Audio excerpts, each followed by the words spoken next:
Hi, friends. Oh, Welcome into the firm of Harris and Meringue. Patrick Harris here, yours truly. That's Danny Meringue to my left. Casey Smith over there on the ones and twos, doing the heavy lifting for us once again. Happy to have you with us. We're happy to be here. Don't you speak for me. Fine. Danny is mad to be here. He hates all of you. He is also twice my size again. Hey.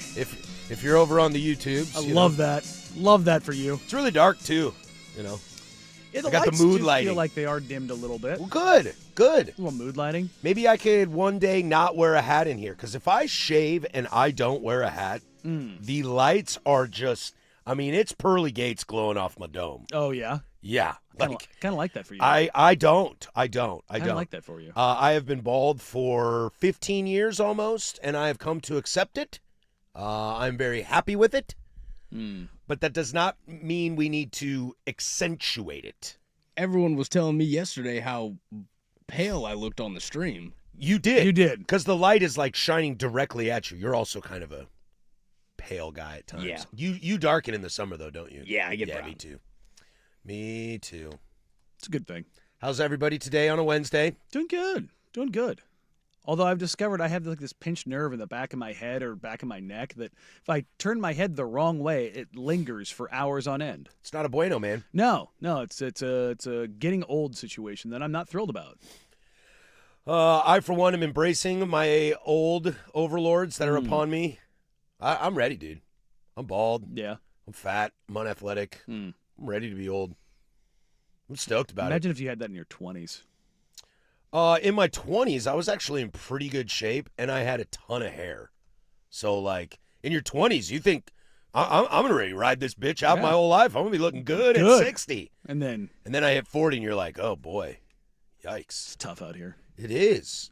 Thank God my smoke show of a wife still loves me. Thank God. Got to get in early. Got to be in the right place at the right time, you know. They don't grow on trees. They don't. No, they don't. They don't. What do you want to do today, Danny? I guess we could talk a little bit of sports. Sports? Maybe. I hardly know her. Unless you want to go down the fun little rabbit hole of me discovering the Instant Pot. What do you mean you discovered? We talked about this the other day. Yeah, no, I've had it for years, and now I'm just cooking in it like crazy.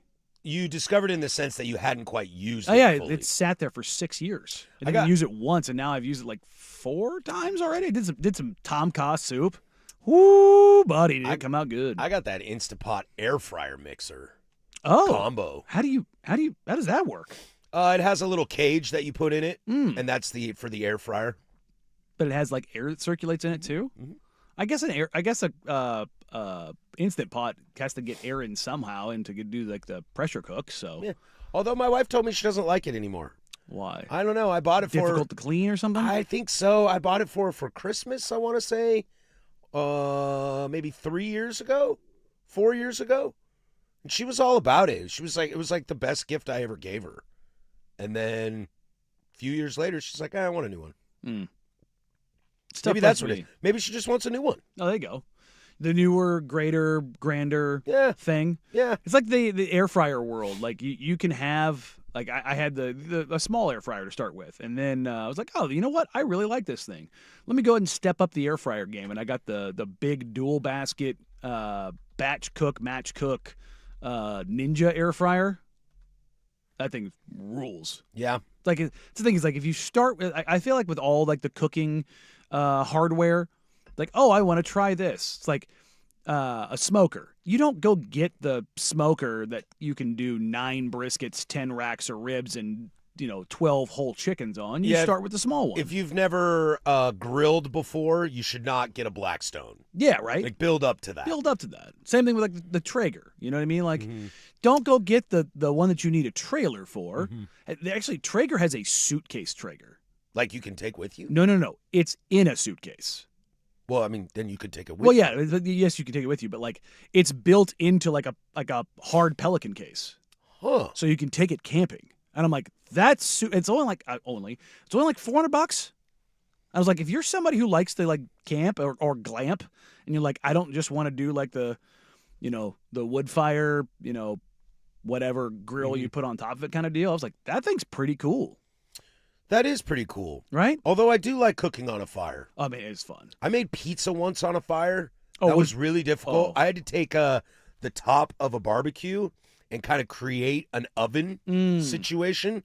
The first couple pizzas were really terrible. The last one I made, fire.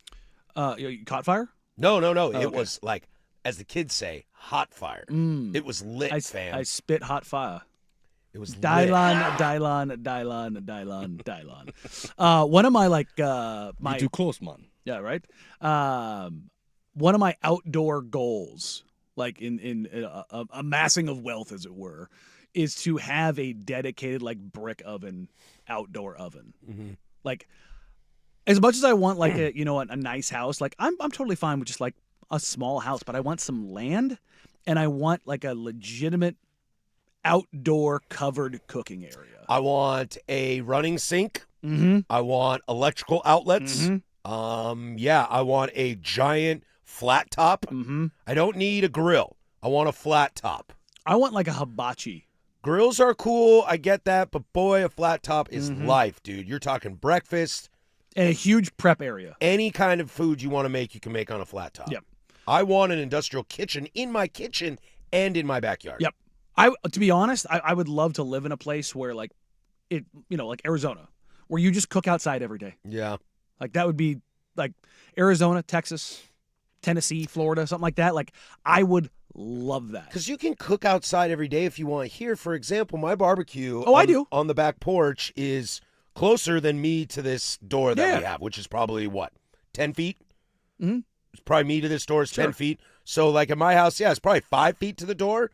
But if it's 40 degrees outside and piss and rain, like, my food's getting cold. It's covered, but it's going to get cold in that little bit of walk-in. Or am I overthinking it? You're overthinking that a little Yeah, I bit. think you're overthinking that one. I mean, I just really, really like hot food. I mean, there's video of me like barbecuing in the snow. That's cool. I'll do it. I don't care. But I mean, it's whatever. But yeah, it's just easier to take care of. Like I don't want to open up my barbecue even with like the lid covered. You ever get that where you get like a little bit of like the moss growth, like when you start in spring, like because I've Because you haven't touched it for a while? I have two grills, and I have one for like my everyday grill, and then I have one that I use for big batch cooks or like when people come over, or that kind of deal. It's got a couple different like options. It's got a little flat top on it, and all those things. But I don't use that one as often, and even with the cover on it, and even with it covered, it's still just out in the elements. Yeah. So you get out there and you're like, But I would love to have like a no doubt like dyed in the wool gazebo cover. Like if I had it my way, you ever seen those ones that have like the button push like retractable walls? Like, oh man, I have a small little gazebo in my backyard. Mhm. It's nice. I Yeah. really like it. I'm afraid though if I want to build a full outdoor kitchen bar setup, it's too small. oh right, you gotta do the Because I like extension. being able to eat under it. like again, not required, but it would be very cool to be able to have one of those and then also have my own golf sim. Yeah, you want a golf sim? And the prices come way down on those things. It used to be like 40 to 50 COVID grand. made them Whoa, really? accessible. Oh yeah, dude. Well, it was the number one building the building. Like, COVID has done that for basically anything that you want to build it. Like outside, like when you want to build your own gym, you want to build your own sauna, you want to build your own covered hot tub, like you want to build your own just like whatever office space. Like all of these, even though building materials got really expensive, they got like the easy up like quasi build like metal structures. That came way down in price and availability. And there's the same thing with golf sims. The launch monitors used to cost like 15, 20 grand by their own. Now you can get good ones from like 2,500 to 5 grand, which is I mean, it's still expensive. Don't get me wrong, but they've come down drastically. I mean, there's a company in the UK that it was on social media that I was like, I'm gonna follow these guys, and they have like these. You can pay prepackaged like 20 grand, and it will go. You just tell them the dimensions, they'll build it up, and it's like being in like one of these buildings around here. Like they'll do the full on like. They'll do like a custom mat. They do the not just like nets, but like full on drop cloths, and like they'll soundproof it, and all the buildings like joint fitted. So it's sealed up airtight. It's like that's pretty dope. I would like that. I know. I think I want the projector out there. See, that'd be cool. the projector out there, and some sort of Bluetooth that I could just cast from my phone into it. Well, that's easy. Yeah. And then I just watch sports out there. Yeah, do little outdoor viewing. I have one of those Ooh. Temu projectors. Oh, yeah? They're not great, But it works? but I watched Indiana Jones. You have to watch something that you Epic. don't have to see all the details Sure. of it. You can't watch like a Marvel movie would be tough to watch because it's just a lot of graphics. The Robert Pattinson Batman that's like completely black the entire time. Exactly. Yeah. But I watched Indiana Jones: The Last Crusade. Great. Well lit. Yeah. Well lit. I love that movie. We had a comment asking if the Camry was double parked, and ladies and gentlemen, it was. What are you going to do about it? Put your I'm- money where your mouth is, bro. I'm waiting to see. Talk is cheap. I said I was going to give it 24 hours to see if our valiant listener upstairs was able to narrow it down and see what comes out of that. Dude, if you don't do anything, I'm going to call you out on that. Oh, you really don't think that I'm not going to do anything? I don't know, man. Talk is cheap, as Okay. Casey just said. Mhm. We're sitting here. It's been 24 hours. Also, the He's you getting can't tell so me mad. you I can't tell can me feel go. it. No, I'm not mad. I'm I can waiting. feel him starting to resonating bubble right a now. little No, I'm just waiting. I'm man of my word. I'm giving them that time. You can't tell me golf is an occult when $3,000 is considered not expensive. You do not want to know the price of my golf clubs. Is golf a cult? I mean, yes, Really? in a sense, yes. I mean, I guess everybody at this station talks about golf all the time, Mm-hmm. except for me. I mean, even TB's out there telling you need to get out there. Terry Boyd always tells me I need to get out there. Mhm. Dude, I got Terry Boyd's phone number today. Oh, did you? Gonna get you golfing? No, I just He will. you You it started. was about something else, but then I was like, oh man, I have Terry Boyd's phone number. Just a flex. You just started. Just a flex. You just started casting those a couple months ago. Like, I don't know, man. Maybe I'll get into golf. And I'm like, here's how it starts. This is what happened to me. How expensive can you buy putt-putt clubs? And would you trade them out based on the hole? Well, I mean, they're all the same.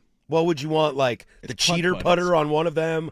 If it's like the volcano one, you don't want to hit it too hard, so you cheater putt it. I don't know. You got a caddy there, and you're like, which one should I do right I mean, now? you can find like entry level clubs used for really cheap if you actually want to get into golf. That's what I did originally, and then I was like, all right, I'm gonna go to some decent clubs, and then I had those for a decade, and then I spent an ungodly amount of money this past year. Just to say it again, man, I just don't care. You know, You say that, and then it gets its hooks into you, and it's then you're like cooked. it's like skiing and snowboarding. You know, it's just not me. It's just not my thing. You say that, and then it gets its claws in you. That's what it does. That's what it does. But you know me, dude. I'm so lazy. Like, how am I even going to start that? Do you know how many big, fat, lazy golfers there are in the world? I would say the staggering majority of them are. No. It's not about being lazy and being able to golf. It's about actually getting out there and doing it. Yeah, all it Like, takes I is have to one time. Get in my car and drive somewhere? Get a drink in your hand on the second hole. Yeah. You'll have yourself a great I got to wait for the second hole? You could crack one on with the starter. How about, can we tailgate in the parking lot? You Yes. can do that as well. Okay, well, now I'm kind of in. And a lot of these golf courses Smoke now some have- meat in the parking lot? I mean, yeah, if you get the right courses, I've absolutely. been around people who have done it. yeah? Okay, now I'm in. Yeah. Now I'm in. No, food and beverage are definitely a part of golf life. Can I just be the designated, like, driver of the golf cart? Not if you're hammered. Why not? Can you get a Dewey on a golf cart? I mean, you probably could. You probably can, but they probably It doesn't are have an loose engine. on I the thought it rules had- until you get to the parking lot. Yeah, does it not have to be? Does it have to be motorized? Well, it is motorized. There's an electric motor. I meant more like Some of them engine. are gas too. Yeah, it's true. The gas ones are pretty dope, to be honest. Do you start that thing like a lawnmower? I mean, no, but you know, No, they got keys and Yeah. ignitions. Yeah. yeah. The rescue carts are all like gas powered. The big ones, when when somebody may or may not be inebriated and wrecks one. Based off your personality, I'm very surprised that you're not a golf guy. Because Really? Getting out there on the course, I do having like a being Bluetooth outside. speaker, I do like being outside. maybe smoking a cigar or a cigarette, and then J-ski. playing 18 holes. Yeah. I feel like that's your vibe. It is kind of my vibe. That's what I'm saying. Like you sitting here, like you know me. I'm like, yeah, I know you. You will be a golfer at some point in time. I think Dirt gave me a compliment. He was like, dude, finding out that you're a casual golf watcher on TV makes me so happy. I do like golf on Yeah. TV.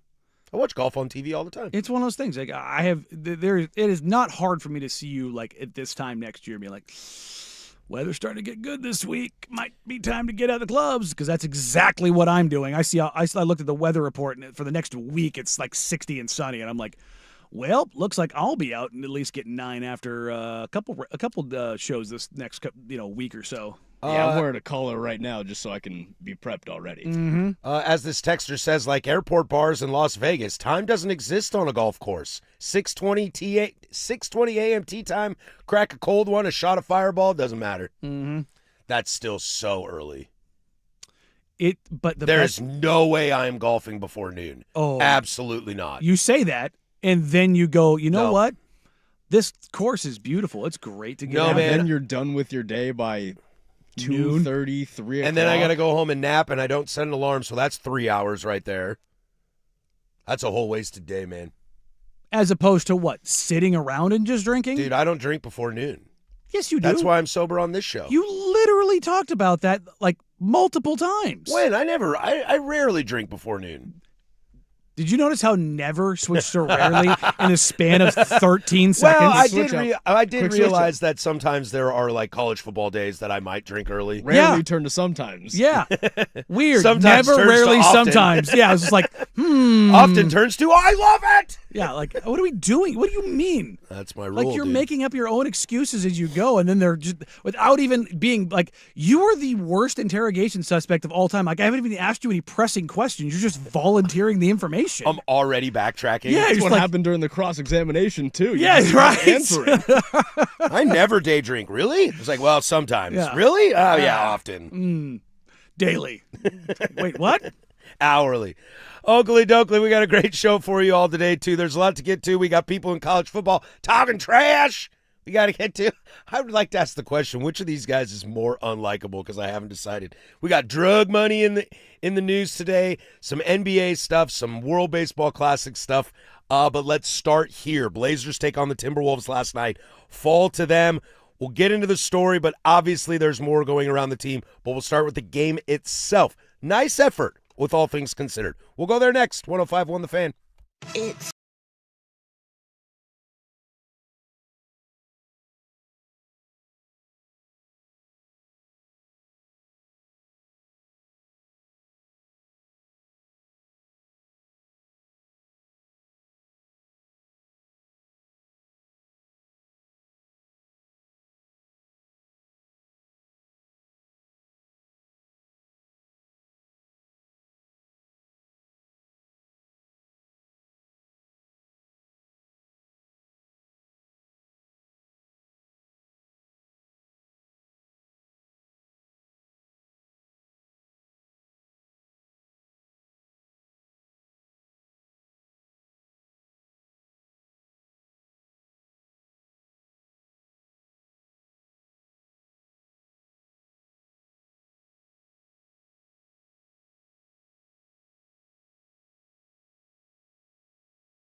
10:22 here, Portland Sports Leader. Don't you forget it. We are live from the shadows of the historic Fremont Bridge.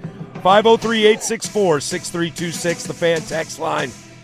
Over on the YouTube as well. 105.1 The Fan is the channel. And I know there's always one way to get Danny going. And give him a little tsunami. And Give me a little tsunami, give man. him a little tsunami, and that head starts bobbing. And look at that kid. He's like a candy store boy right now. There's just something about that, man. Like when the first, If I heard the song, I'd be like, oh, okay, cool, kind of catchy song. But once you've lived the song, it changes when you everything. see the entire student section, every single Army cadet jumping up and down and losing their freaking minds. Yeah. It is like, even just hearing that song makes my hair stand up on end. It's a top 5 experience I've ever had. It's so that like, moment specifically. Because we were on the field for that one. I had a pregame the year before. It's 4th down, timeouts there. You've got a 3-star general, one of the toughest, hardest, nastiest, craziest dudes I've ever been around, jumping up and down and leading all of the cadets. It's pretty wild. As the entire arena goes black for 10 seconds, and then it comes on, and you're just like, oh, this is crazy. And it's just like, I don't think there's a song outside of the Chicago Bulls intro that is more synonymous with a sports moment than that is for me. Totally. I always get up still for. I was about to say the trumpet. I get up for this, but it is not a moment. It's more of just like a baller song. It's a banger. It's a banger. I mean, it lives up there with like Enter Sandman. It lives up there. But again, not a moment, but just a baller song. I will say, when they did bring old Timmy Trumpets out on the field, I'm telling you, the ninth inning at buddy. Chavez Ravine on a night. If it's a night game, and goodness gracious. Sugar Diaz comes out there in a close game, say it's against the Padres or After the Giants. 7 innings of Shohei. Oh baby, that'll get you midnight real quick. I mean, but and again, shout out the Mets broadcast and director crew. Like they brought the camera in, like. They had 2 cameras going, one on the field with Timmy Trumpet, and they had one on Edwin coming out of the pen. They threw them both up on the screen at the same time. And, man, that was just like just inch perfect direction. And you let him go. And now he's a Dodger. Thanks, guys. This is why we can't have nice things. Mm-hmm. Now I hate Timmy Trumpet. Now I hate that song. Not true at all. I'm not a Dodger hater, but, it sucks for sure that they'll probably win the next 3 World Series. But I will, the first time Sugar Diaz comes out to that song at Chavez Ravine in a night game for a closed situation, boy, I'm going to tune into that. MLB Network should cut away. I mean, just go straight to it. Whatever it is. It's such an atmosphere. Let's go. The Timberwolves defeat the Portland Trailblazers last night, 124-121. Point totals outstanding for Anthony Edwards. Although not the most efficient night for him. However, 34 will still get the job done. Jaden McDaniels has been, real quick on the Timberwolves, Jaden McDaniels has been their MVP the last 3 weeks. I mean. And even says it on the postgame. He's like, that's the guy, not me. It's that guy right there. He's been phenomenal. He's found some consistency in his game for sure. And also, McDaniels against the Blazers this year. He's had some unbelievable performances. You can tell who he likes. Well, and Jay McDaniels is from Seattle. This is as close as the family gets, and when he does come to town, this has been true always. The fan section directly behind the Timberwolves bench. When he comes to town, when Paolo comes to town, when Levine comes to town, DeJounte Murray and Michael Porter Jr. Seattle kids, the Seattle guys. When they come to town, man, there's probably anywhere from 100 to 150 people. Wow. Like, there's a whole section right there. I think the only team that has that happen for, like, their fan base and not necessarily a particular player is the Knicks. Yeah. There's a Knicks fan group that is right there behind the Knicks bench, and then to the right there of the visiting team tunnel. The Warriors fans, they descend on town pretty heavy, but, like, the only, like, dyed-in-the-wool, like, oh man, this is a group of fans of a team that just gives the team that love is that. But the individual Seattle guys, they're the ones who get that treatment. Imagine when the Sonics come back, what Seattle will be like if any Seattle kid comes to town. You know what I mean? Man, that'd be cool. Although you hate seeing a ton of fans in your arena for the other team. Yeah. But that's how it goes. Look, real quick on this game, I don't think there's a lot to get into this game. There's more pressing things to get to.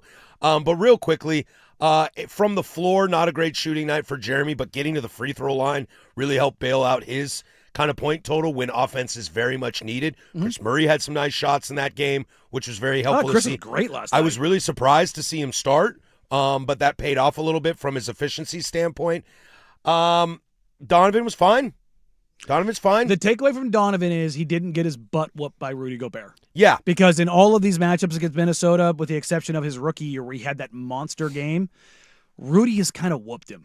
But he still finished with 16 boards. No, that's the thing. Is like and third quarter, early fourth was really nice for Donovan. And that was the thing. Is like it was good to see him in it because he had that period of about 2-3 weeks. A month ago, where guys were kind of just whooping him, and it was like, well, what's going on here? I got to see a little bit of what I've been asking for last night, and I know it's happened, but last night I was able to really focus on it. Some Scoot and Drew on the floor at the same time, just to see. You're going to get a lot of it. I know we're going to get a lot of that, but just to see. So I give the Blazers a lot of credit for last night. I don't want to sit here and suck up to them by any means, but in a game where you have two players and Jaden McDaniels and Anthony Edwards go for 63 combined, and the Blazers only lost by 3 with your best scorer on the floor not having an efficient night from the floor and your other two best scorers not in the game. And you shot relatively well. You shot 47, 40, 78. Like, you had a decent volume of threes. You had a decent amount of free throws. You didn't commit an egregious amount of turnovers. 16 is fine. Scoot had 2. That's better than the 6 that he's had. God, Drew in 2 last night. I said, I think it was late in the second quarter or in the third quarter. I was like, wow, it's kind of weird. It seems like the ball is greased up right now, but only when the Blazers are handling it. Because there was a couple of just like tinfoil hats. Well, no, it was just like there's a couple of like just really loud, obnoxious, brain dead turnovers. And those, like, look, if you're asking 2 to handle the ball a lot, which is without Denny, without Shaden, he's going to have to elevate in that. He's going to be prone to those. But Drew's had some of those. He had a couple like bad handle turnovers, but also the Timberwolves are really good at poking the ball away. You've got Jaden McDaniels, who has the wingspan of a pterodactyl. You've got Rudy at the rim. Dante is going to dive in. Ant's a really good defender when he locks in. And so you just kind of, and they added Desumo, who's a tenacious defender as well. And so you just kind of look at it and you go, yeah, you need to be better, but they weren't of the most egregious turnovers you'd ever seen as far as volume. Yeah, and I wonder if some of that stuff with Drew is just also trying to figure out how the hell this offense is going to work. Well, you don't have any rim penetration, so exactly. He's not a guy who is going to like lead the league in drives per 36 kind of a deal. So now Scoot's a good guy who's going to thrive in that world, but because everybody kind of knows that, they load up for it. So they have to be a little bit more creative with what they do, and that without having that, because the Blazers, I believe, are first in the NBA in drives per game. That makes sense with Denny. With Denny, he leads the NBA in drives per game, so he's going to have a big chunk of that. And when you take that away, and then you take your secondary driving guy away, kind of in Shaden out of that, and now it kind of falls on Scoot and Drew, and then two's going to have to find a little bit in that. And you just kind of start elevating guys into positions. And Jeremy, I mean, the reason Jeremy has 15 free throws last night is why? Go to attacking. rim. Yeah, attacking. Now the ball wasn't falling, but look, that happens in any given night in the NBA. You can save your efficiency by getting to the line 15 times. And what we're about to get to with the big news of the day, if you are not shooting well from the field, but this team needs points real badly, 13 of 15 from the free throw line ain't a bad way to figure it out. It's a great way. It's kind of like John Turturro in Rounders. You're kind of grinding, and that's not really sustainable. But game to game, if your shot's not falling, but you can push towards the rim and get to the free throw line and be efficient, points are points. Points are points. And with the offense right now, the state of this team, that's what's needed. And we'll get to that in the big nooner, what the offense looks like on this team going forward. But let's dive into this. The news out of yesterday, the stress reaction on Shaden Sharp, what it means for him, what it means for the team, and the rest of the season going forward. We'll go there next. There's Casey with sports. Now, from the George McCoy and Warren Allen Sports Desk, a Sports Center update on the Fan Sports Network, 105.1 FM and 1080 AM. First on the Fan, your Portland Trailblazers dropped one against the Minnesota Timberwolves last night, 124-121. 7 Blazers were in double figures, but it was Ant Edwards and Jaden McDaniels from Minnesota combining for 63 points to beat the Blazers down the stretch. Blazers will head out on a 5-game road trip starting with Chicago tomorrow at 5 p.m. An update on Shaden Sharp, as he will be sidelined for 4 to 6 weeks after he's been diagnosed with a stress reaction of the left fibula. Sharp has already missed the past 6 games, and further imaging revealed a stress reaction that will keep him out of the lineup for the near future. Oregon Ducks men's basketball will host Wisconsin Badgers inside Matthew Knight Arena at 8 p.m. Ducks are coming off of a win over USC, but it's the Badgers who come into the contest as 4.5-point favorites. Over to the NHL, as Pittsburgh Penguins captain Sidney Crosby is set to miss at least 4 weeks after he has been moved to the injured reserve after sustaining a lower back injury during the Canadian men's national team run for silver at the Olympics. The 38-year-old missed Canada's semifinal win against Finland and was not available for the gold medal match. And we are just one day out from the on-field drills of the 2026 NFL Combine. All of the on-field workouts will kick off on Thursday, starting with the defensive linemen and the linebackers, taking us into Friday, where our defensive backs and tight ends will get their time to shine. And for more sports scores and stories in 30 minutes, I'm Casey Smith from the George McCoy at Warren Allen Sports Desk. Hurt and missing work? Insurance companies acting like jerks? Don't call your mom. Call George McCoy at warrenallen.com. Sports Saturday with Joe Fisher and Rashad Taylor.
We'll try to take a peek at what the rest of the season might look like here in a moment, but let's get right to it. The news of the day, Danny, you sent me the press release yesterday, shortly after our show went off the air, which, come on, guys. Hook us up. Yeah. Well, I mean, I may have alluded to. I know, but, hook us up. Give us the official. I like breaking news on our show. Oh, no, it's certainly much better for us, for sure. This doesn't really come as a huge surprise. Shaden Sharp did not practice through the All-Star break. The calf soreness was upgraded to a calf strain before the break, and it was like, they're going to let him chill, and they're going to re-image this and see where it goes. Press release, long and short of it, Trailblazers announced Shaden Sharp has had follow-up imaging on his left leg and revealed a stress reaction in his left fibula. He'll be reevaluated in 4 to 6 weeks to allow for adequate healing before beginning a progressive return to full basketball activity. Again, for all of the people out there, approximately 4 to 6 weeks to allow for adequate healing before beginning a progressive return to full basketball activity. Is that unclear to any Blazers fan out there that they are not saying he is back in 4 to 6 weeks? So you're saying Shaden Sharp's going to play in 4 weeks? Yes. For the love of God. You know that Joey and Phoebe meme from Friends? When she's like, repeat after me. Oh, yeah. Yeah. 4 to 6 weeks until they start again. 4 to 6 weeks till they start again. 4 to 6 weeks till they start again.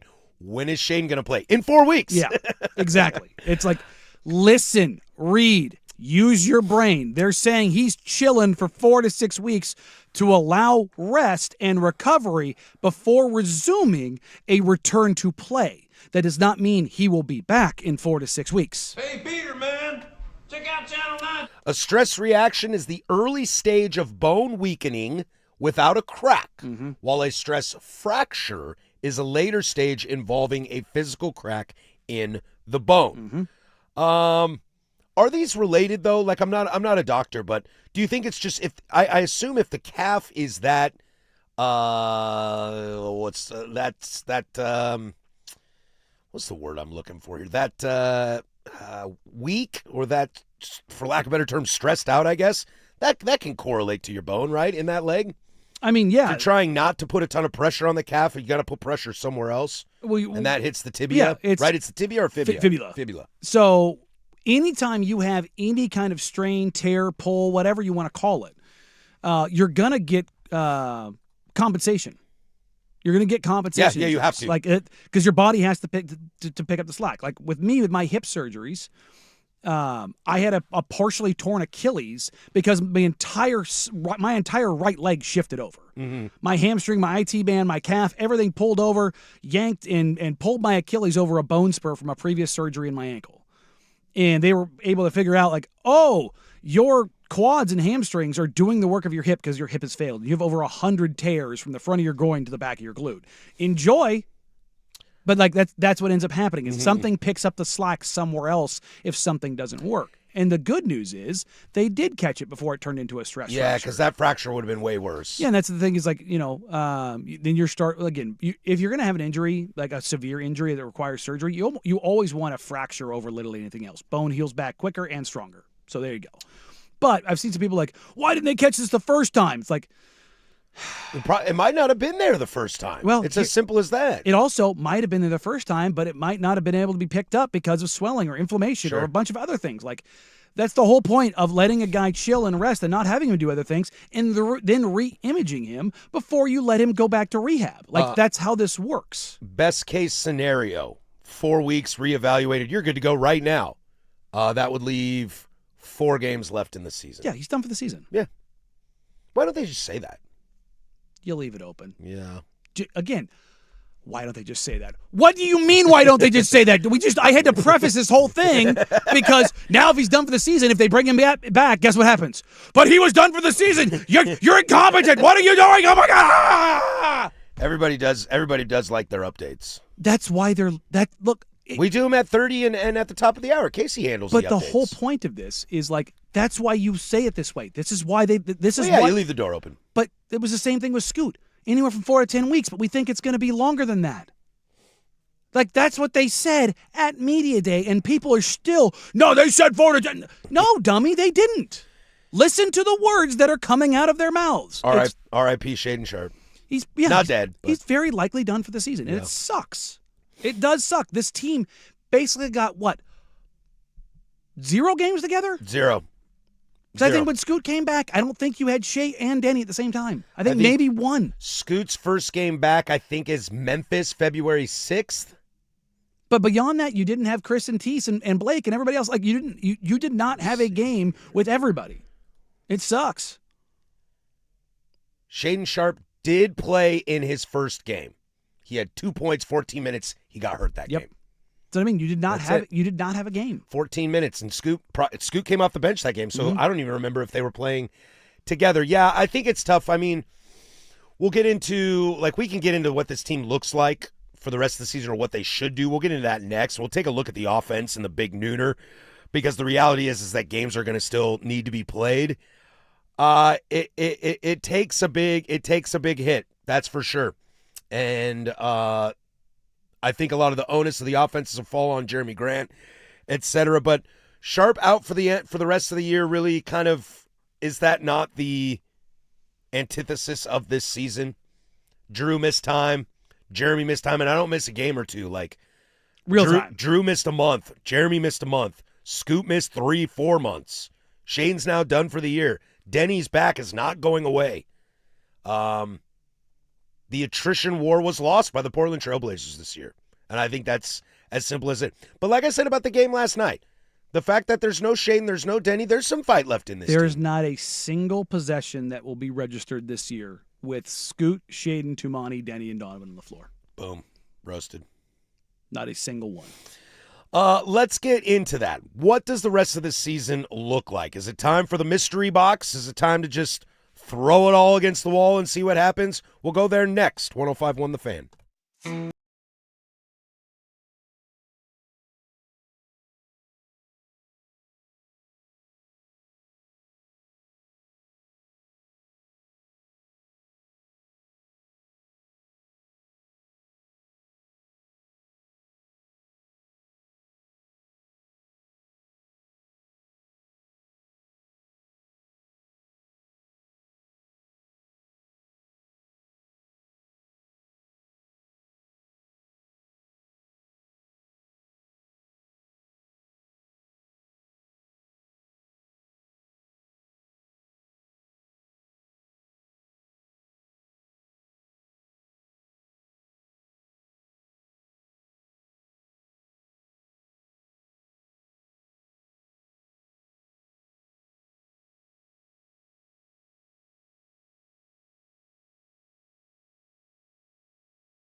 The home run stroker.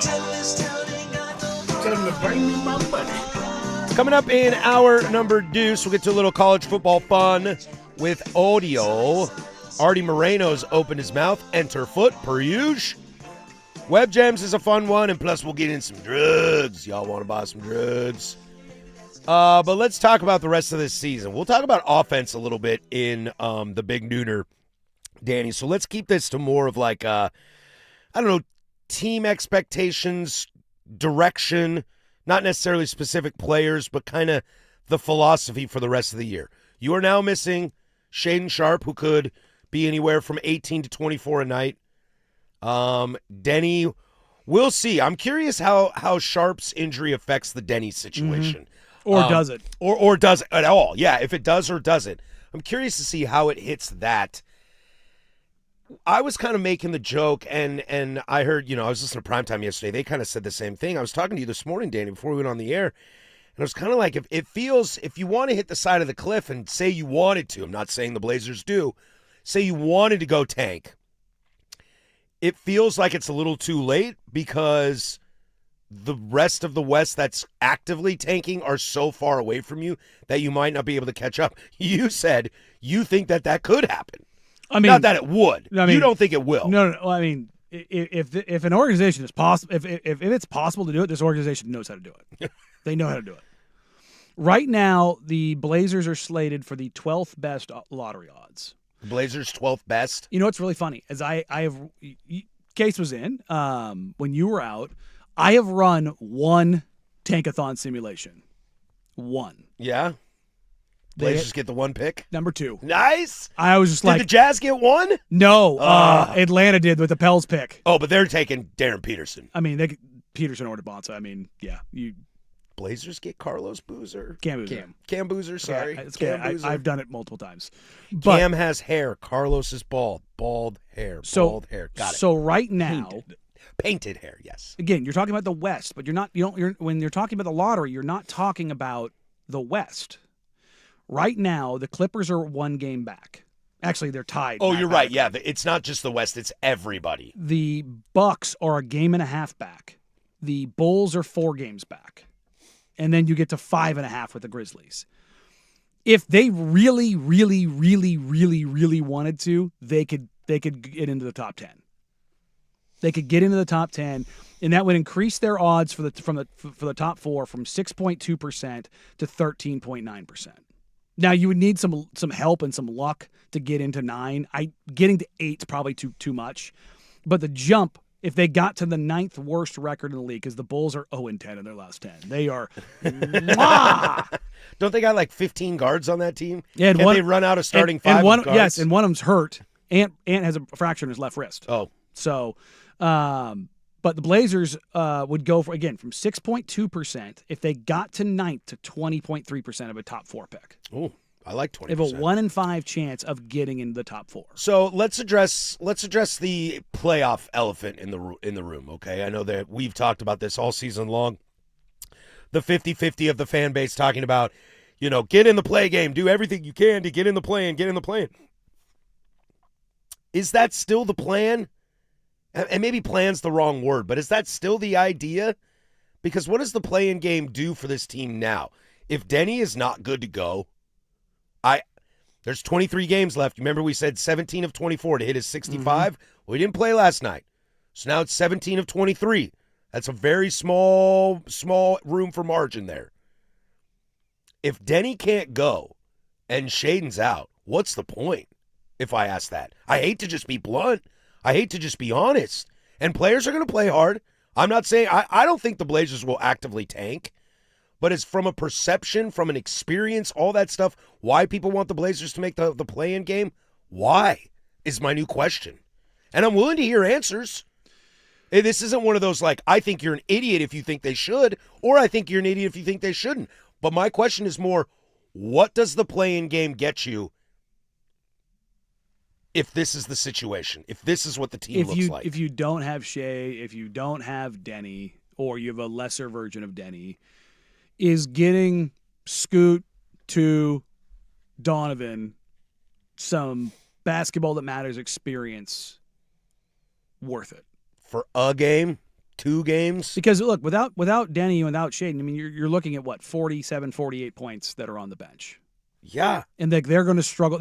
They struggle to score with those guys. Yes. So if you're giving me everybody is healthy, sans Dame, they can 100% get into the actual playoffs. Oh, sure. There's not a team in from 7 through 10 that they can't beat. Sure, this team if fully healthy, even if this team, and nobody's fully healthy, but let's just put our caps on real quick. Yeah. Grant them health the entire season. I think this team, with the way they've shown play throughout the year, could easily be the 7 seed and not even deal with the play-in. They could have a run and be a 6 seed.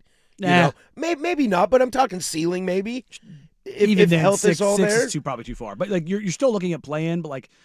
But now, what are we gonna do? We're gonna scrape our way till the end. I mean, they'd be a 9-10. Let's just say the things hold. They're 9-10. One of those spots, you're one and done.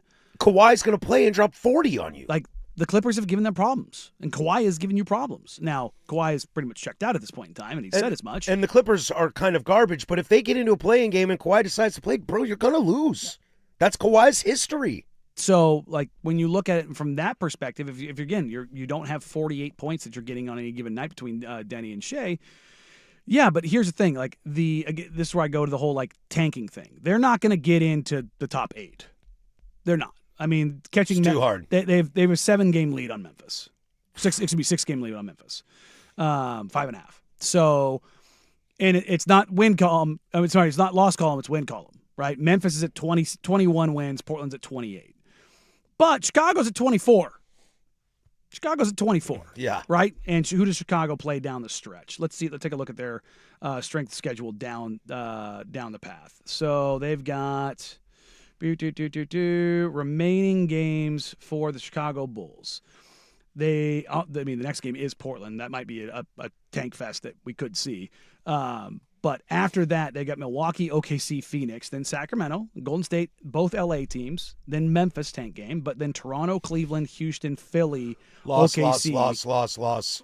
But then Memphis, San Antonio, Indiana, New York, Phoenix, Washington, Orlando, Dallas. Those final 4 games, Washington twice, Orlando, and Dallas.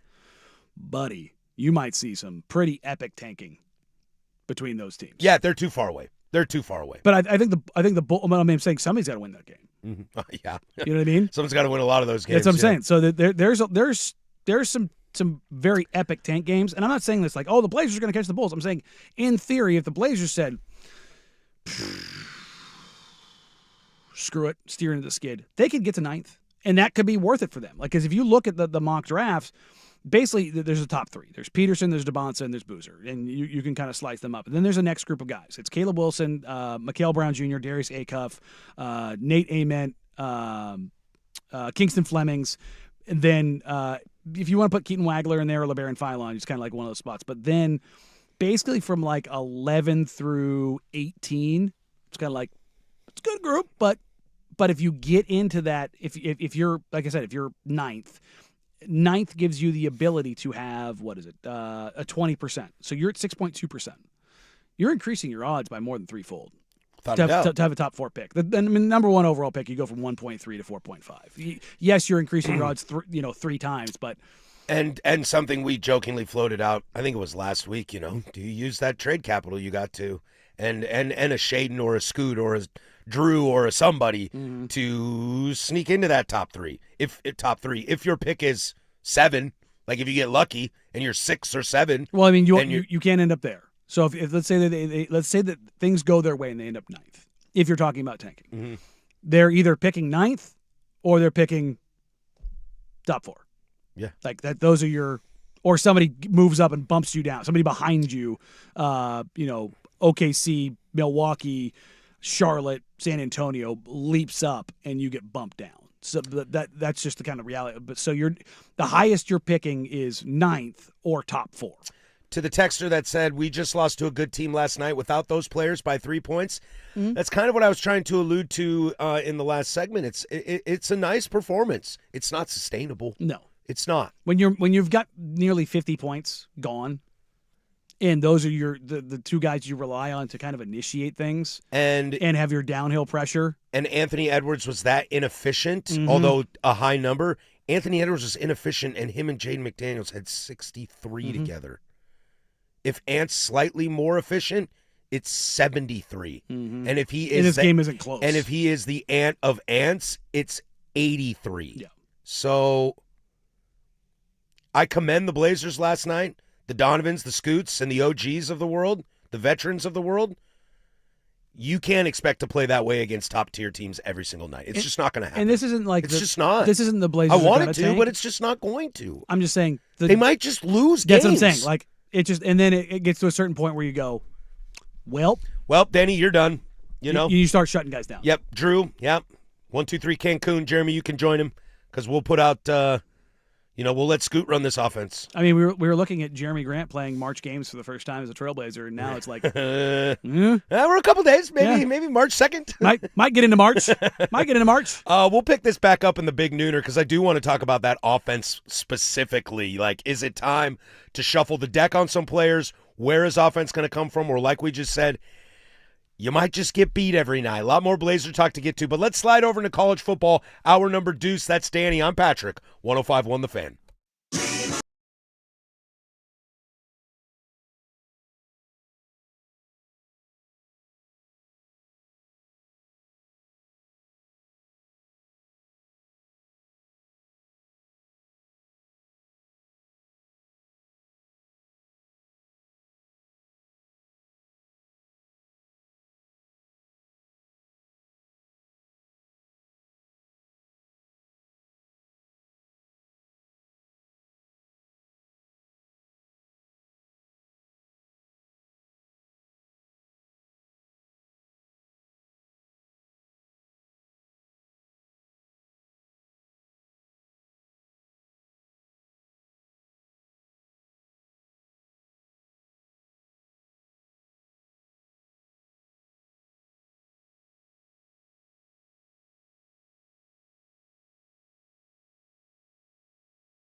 Now, from the George McCoy and Warren Allen Sports Desk, a Sports Center update on the Fan Sports Network, 105.1 FM and 1080 AM. First on The Fan, your Portland Trailblazers dropped one against the Minnesota Timberwolves last night, 124-121. 7 Blazers were in double figures, but it was Ant Edwards and Jaden McDaniels from Minnesota combining for 63 points to beat the Blazers down the stretch. Blazers will start a 5-game road trip starting in Chicago tomorrow at 5 p.m. An update for Shaden Sharp as he will be sidelined for 4 to 6 weeks after he has been diagnosed with a stress reaction of the left fibula. Sharp has already missed the past 6 games, and further imaging revealed the stress reaction that will keep him out of the lineup for the near future. Oregon Ducks men's basketball will host the Wisconsin Badgers inside Matthew Knight Arena at 8 p.m. tonight. The Ducks are coming off of a win over USC, but it's the Badgers who come into the contest as 4.5-point favorites. Over to the NHL as Pittsburgh Penguins captain Sidney Crosby is set to miss at least 4 weeks after he has been moved to injured reserve after sustaining a lower back injury during the Canadian men's national team run for silver at the Olympics. We are just 1 day out from the on-field drills of the 2026 NFL Combine. All of the on-field workouts will kick off officially tomorrow, starting with the defensive linemen and the linebackers, taking us into Friday where our defensive backs and tight ends will get their time to shine. And for more sports scores and stories in 30 minutes, I'm Casey Smith from the George McCoy at Warren Allen Sports Desk. Hurt and missing work? Insurance companies acting like jerks? Don't call your mom. Call George McCoy at warrenallen.com. the home of the firm of Harris and Meringue.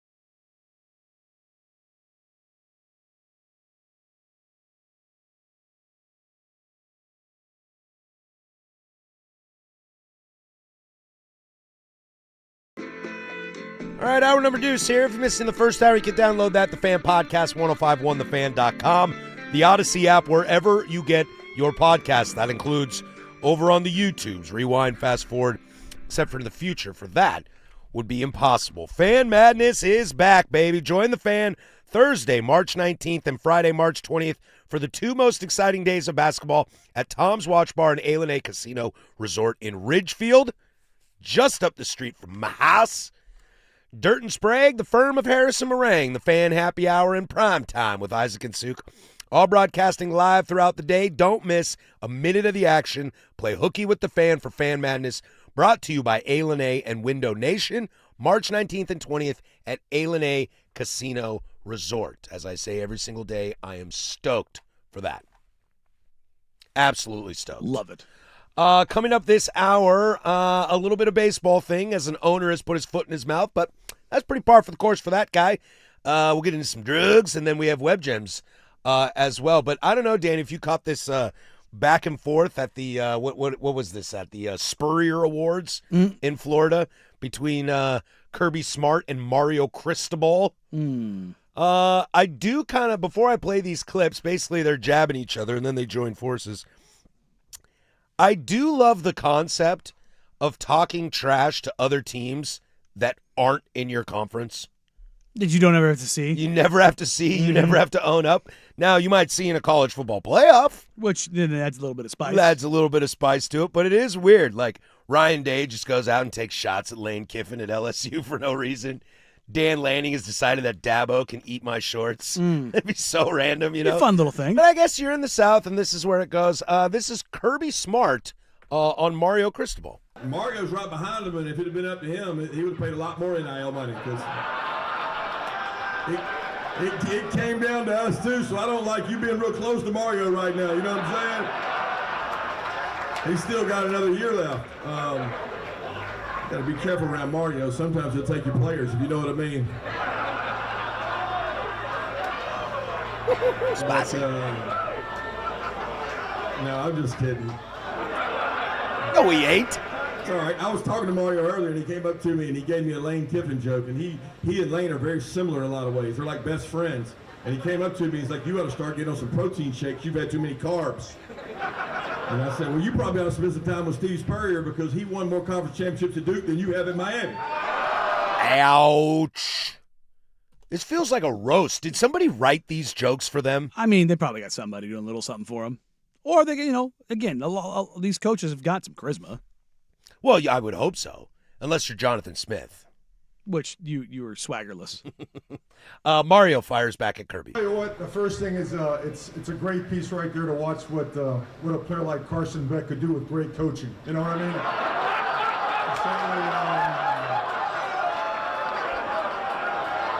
But no, seriously, let's give it up for Kirby Smart. Let's give it up. Let's give it up for Kirby Smart. I mean, if it wasn't for all his years of pre-NIL, we wouldn't have NIL right now anyways, right?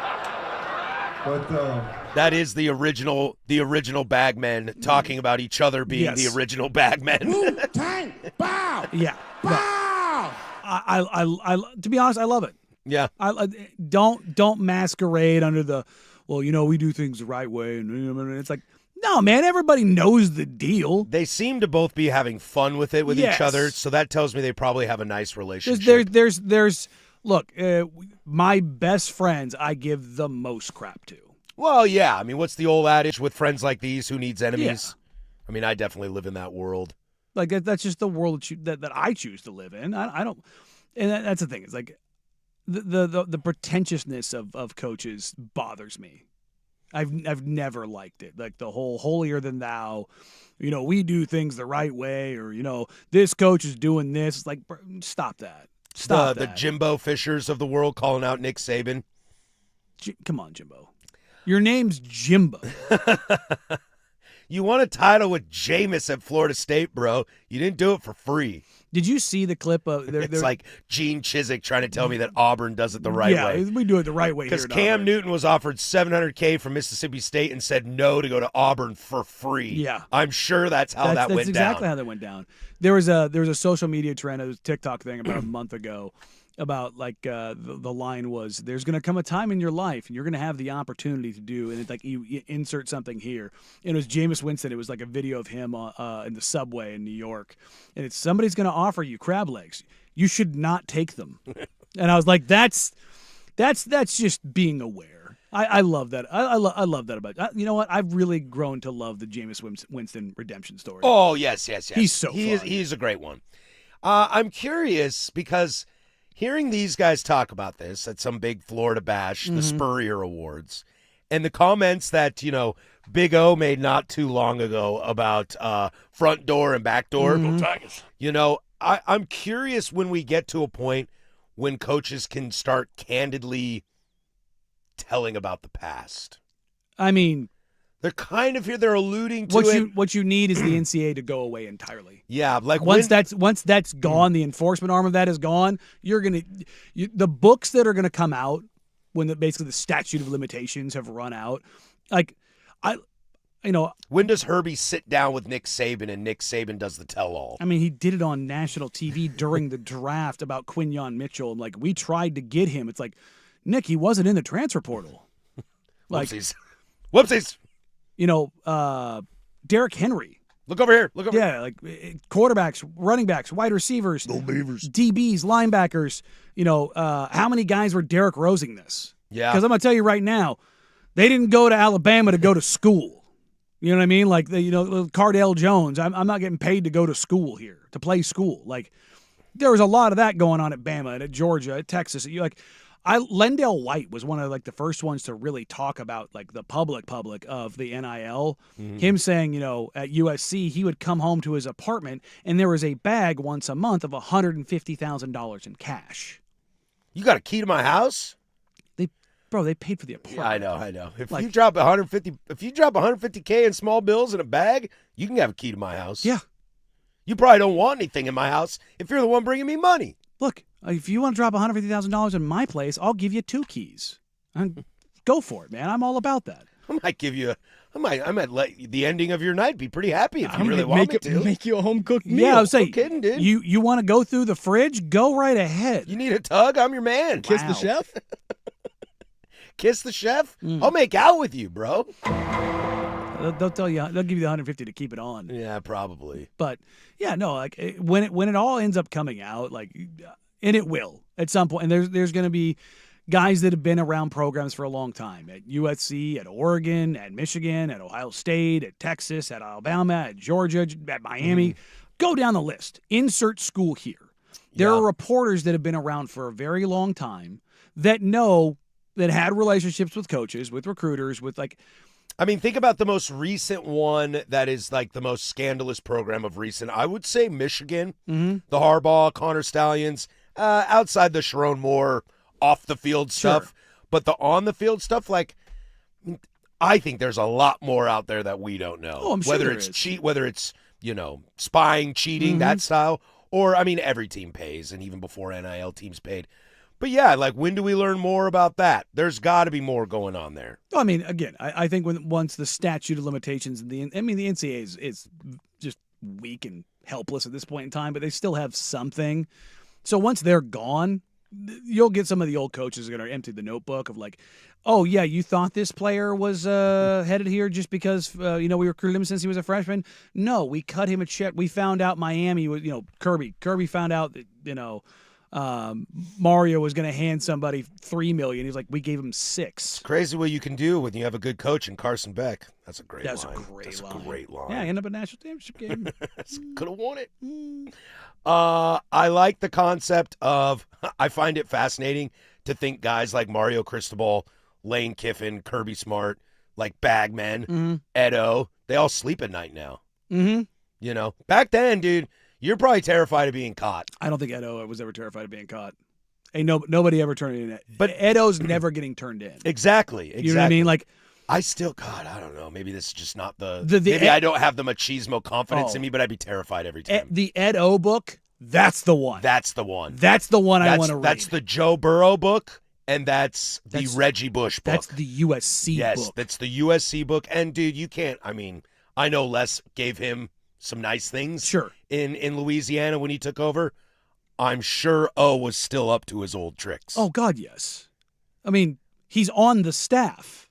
Like, that's... The offensive players on that team. Look, I mean, Edo, like, if you ever see, like, when he does posts about players, like, you know, players that were in the Super Bowl, like Leonard Williams, when with the Seahawks, you know, he played at USC. And Edo did a little video, like, congratulating him and going to the Super Bowl and all those things. Leonard Williams quote tweeted it with, like, my favorite coach ever. Ever. And it's not just the bag. Like, don't get me wrong, that don't hurt. But, like... Well, I've heard the rumors about Kirby Smart that he's dumb as rocks. Yeah. That he's not a great coach because he's just been a bag man his entire life. He's a great CEO. Yeah. But I will tell you, he's developed pretty good defensive coordinators. Oh, for sure. Oh, I mean, like, and that might have been true, you know, maybe back when he was the DC with Saban. Mm-hmm. I mean, he's definitely learned a lot. He's not dumb. He does not come across as dumb as rocks to me. You can't confuse the Southern drawl with, like, a state of education. I'm sure he's come a long way. If you're a judge in Alabama when you ask another coach to slow down because he's talking too fast. But look, like, let's take Lanning, for example, who came out of the Kirby Smart tree. I'm sure there was time in Lanning's career where his X's and O's and his leadership didn't matter as much. It was more about how can you get guys into the program. And now he's at a point where he can be more X's and O's, more CEO type, and not have to worry about it. It's just the nature of the game. They all have to go through this. You know, Jamarcus Shepard's learning it at Oregon State right now, just like Kirby Moore is at Washington State. Like, y'all start from somewhere, and it takes you a little bit, and the ones that become elite are the ones that make that jump from basically being the recruiter / bagman to the CEO.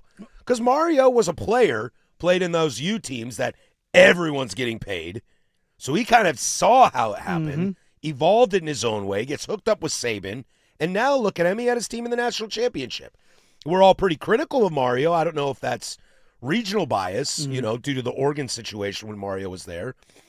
I have no stake in the game with Mario at Oregon, and I've been very critical of him.